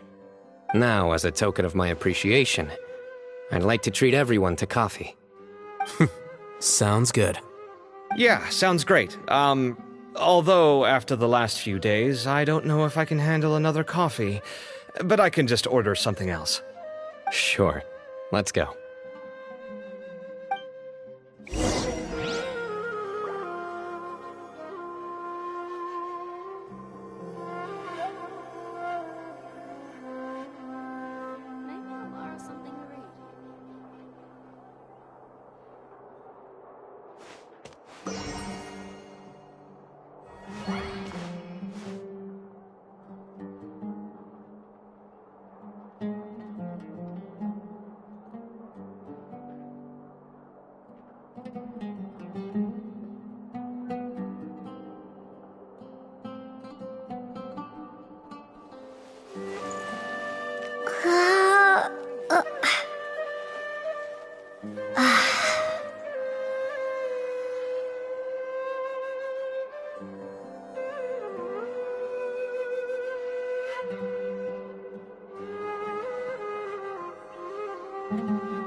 And then, the Traveler just pounced on their opponent and knocked them right out cold!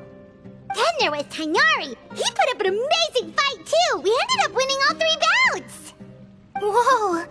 Part of me wishes I'd been there to see it, but I'd have been biting my nails off worrying about you guys. A truly edifying account of the events. Bereft of detail, but it has livened up the room all the same. Hey, Paimon included included all the juicy details. The Traveler just pounced and then waved their sword like this, then spun around and blocked. Despite winning 3 bouts in a row, you still ceded the position of leader to him. That's very dignified of you, Cyno. Of course. Being dignified comes with being a true champion. I got to be a champion too for once. I've not sparred much with desert folk before. It was a pretty unique experience.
huge place! It felt like something right out of an epic poem! Imagine this. It was like there was... Maybe save that one for later, Paimon. Dessert's here.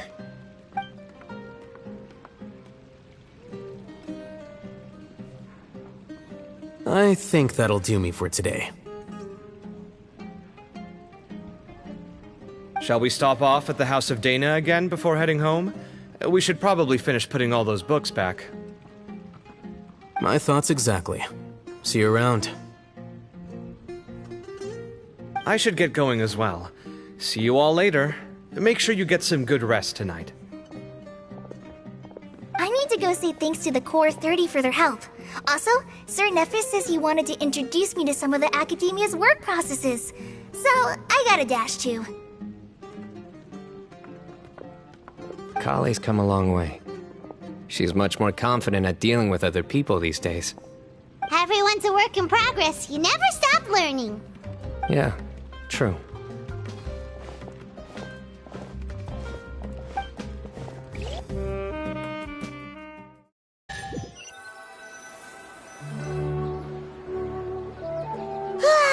That was good. It feels like everything's finally wrapped up now. Life is all about these moments when you can finally relax and hang out with good friends after a job well done. And also, those desserts Cyno got, they were really good. Paimon definitely needs more of those in the future.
Do you three have anything planned for the rest of the day? If not, would you come somewhere with me?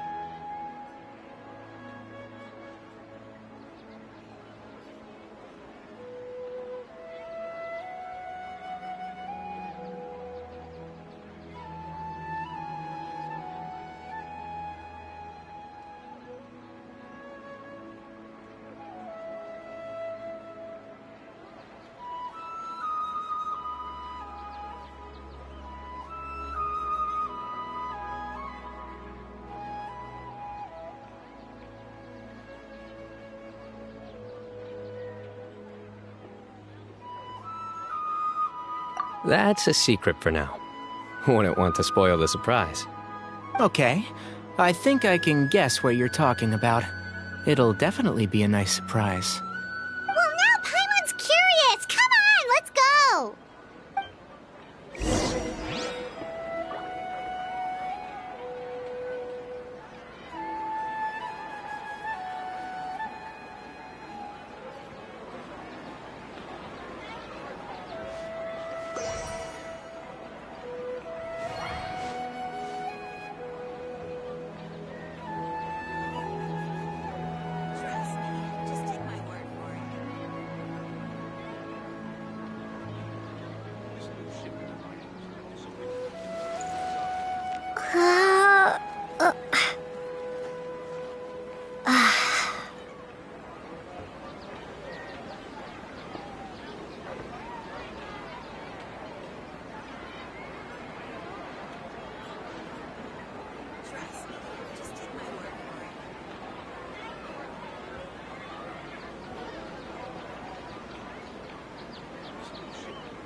Trust me, just take my word for it. The sight of shiny jewels always brightens my day.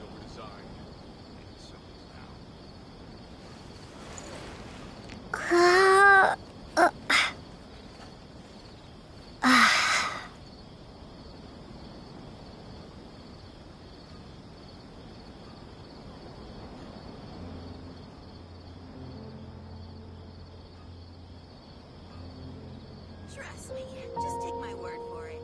The sight of shiny jewels always brightens my day. This new shipment of items, they're also ridiculously overdesigned. And so is now.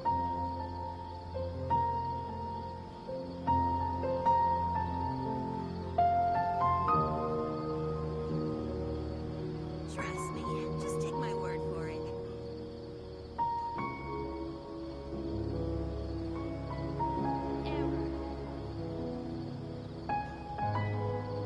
The sight of shiny jewels always brightens my day. This new shipment of items, they're also ridiculously overdesigned. And so is now. Trust me, just take my word for it.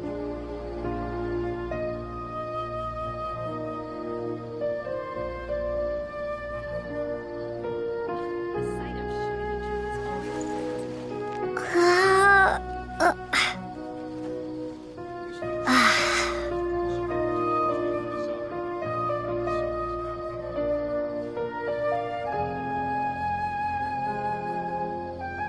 Trust me, just take my word for it.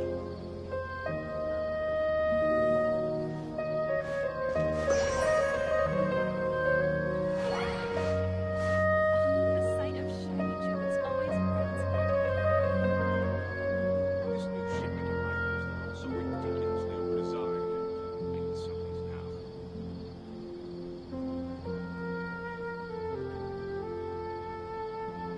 Trust me, just take my word for it.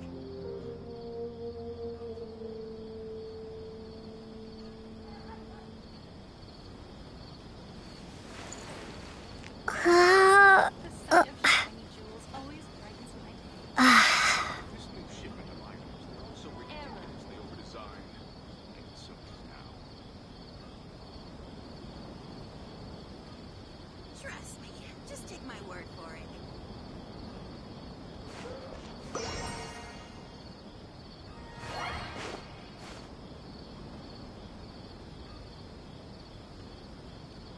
The sight of shiny jewels always brightens my day. This new shipment of items, they're also ridiculously overdesigned. And so is now.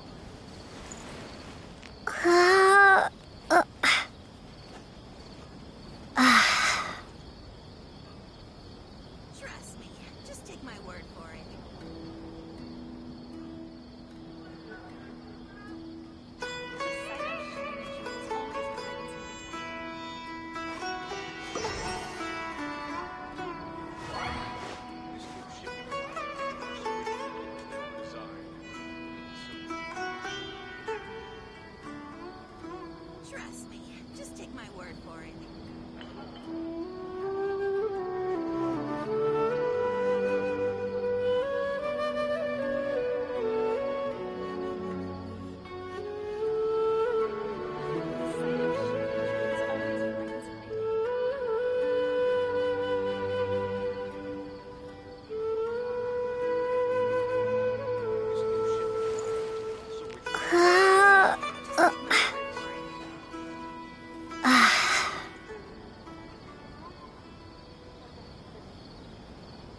rested, enjoyed all the night since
Maybe I wasn't meant for this world.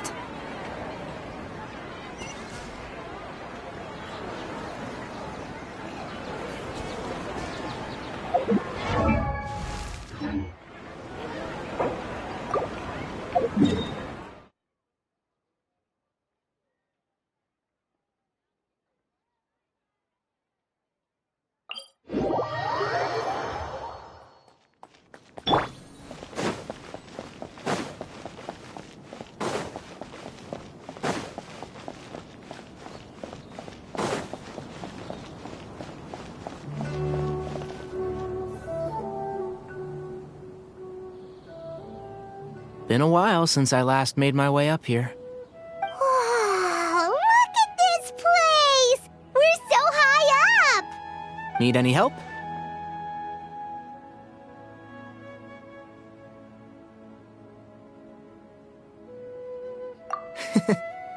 As you wish. It's a nice spot, isn't it? What a great view! We're so high up, we can see for miles! Traveler. Turn around.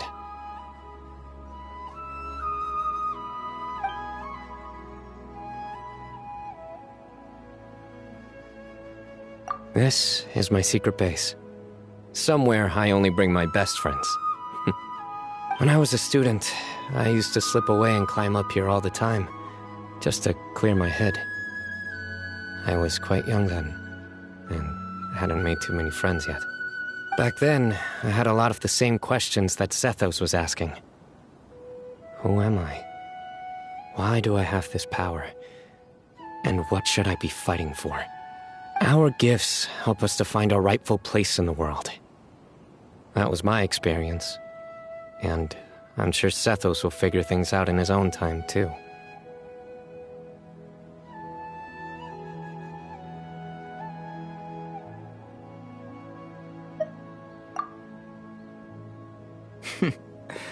You two really are like brothers. I feel the same way.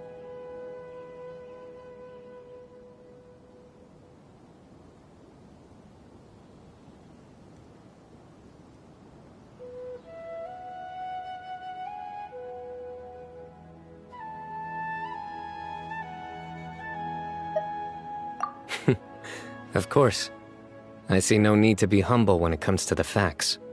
I still remember one time when we came up here to chat and do our homework. Cyno accidentally dropped a fruit. Luckily, he has fast reflexes, so he caught it just in time. That was the one and only time. Nothing will ever slip through my fingers again. Those were good times. I kinda miss the student life. You know, Paimon really shouldn't be able to imagine Cyno doing something like that, but for some strange reason, the mental image is coming through clear as day. Then make it stop.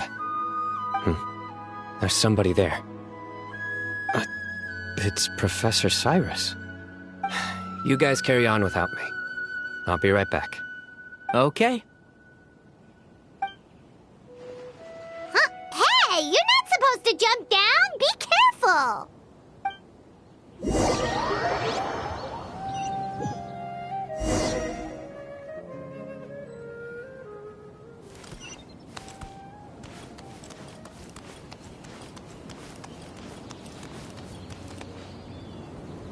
Oh my days.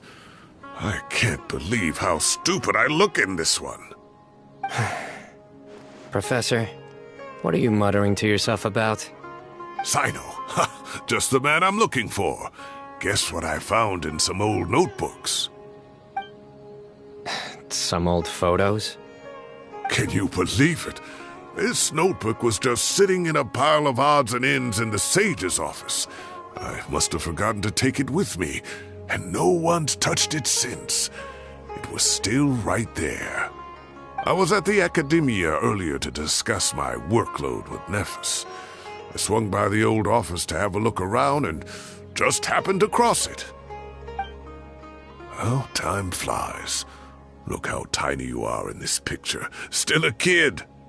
You look quite young yourself in that one. Ah, it's this one. I remember that.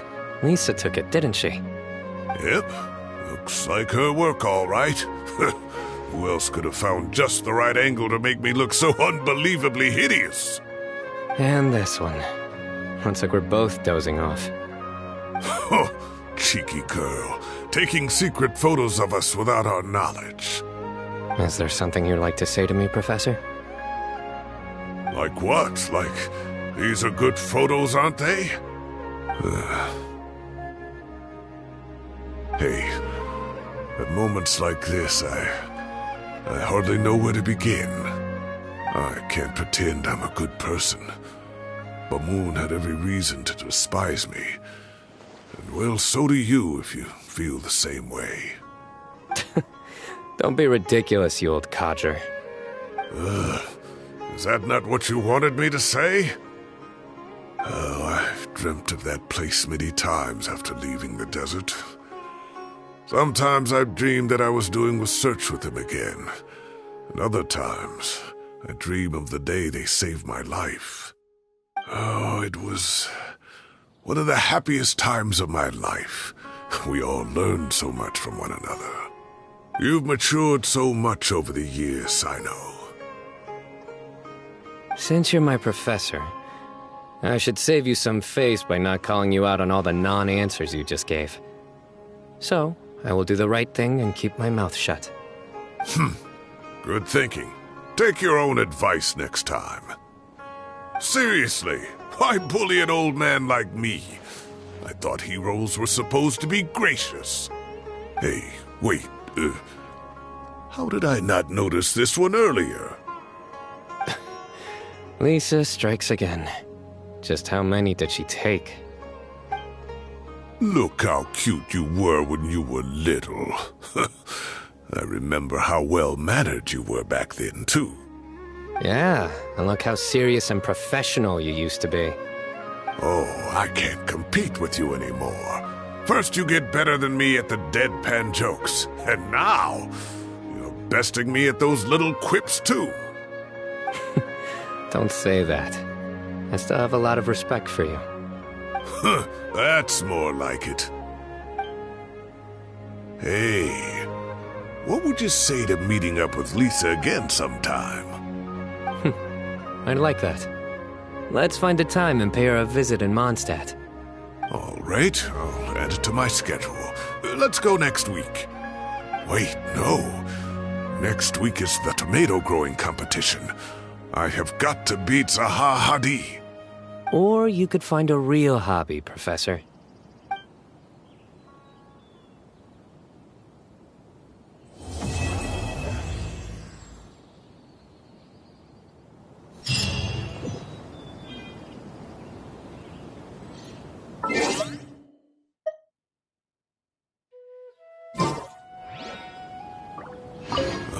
Time has passed too quickly.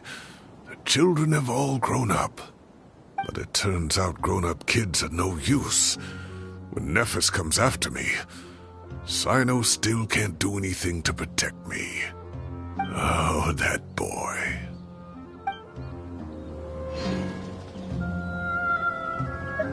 Great view today. This atmosphere calls for a joke out of left field, to catch the listener unawares.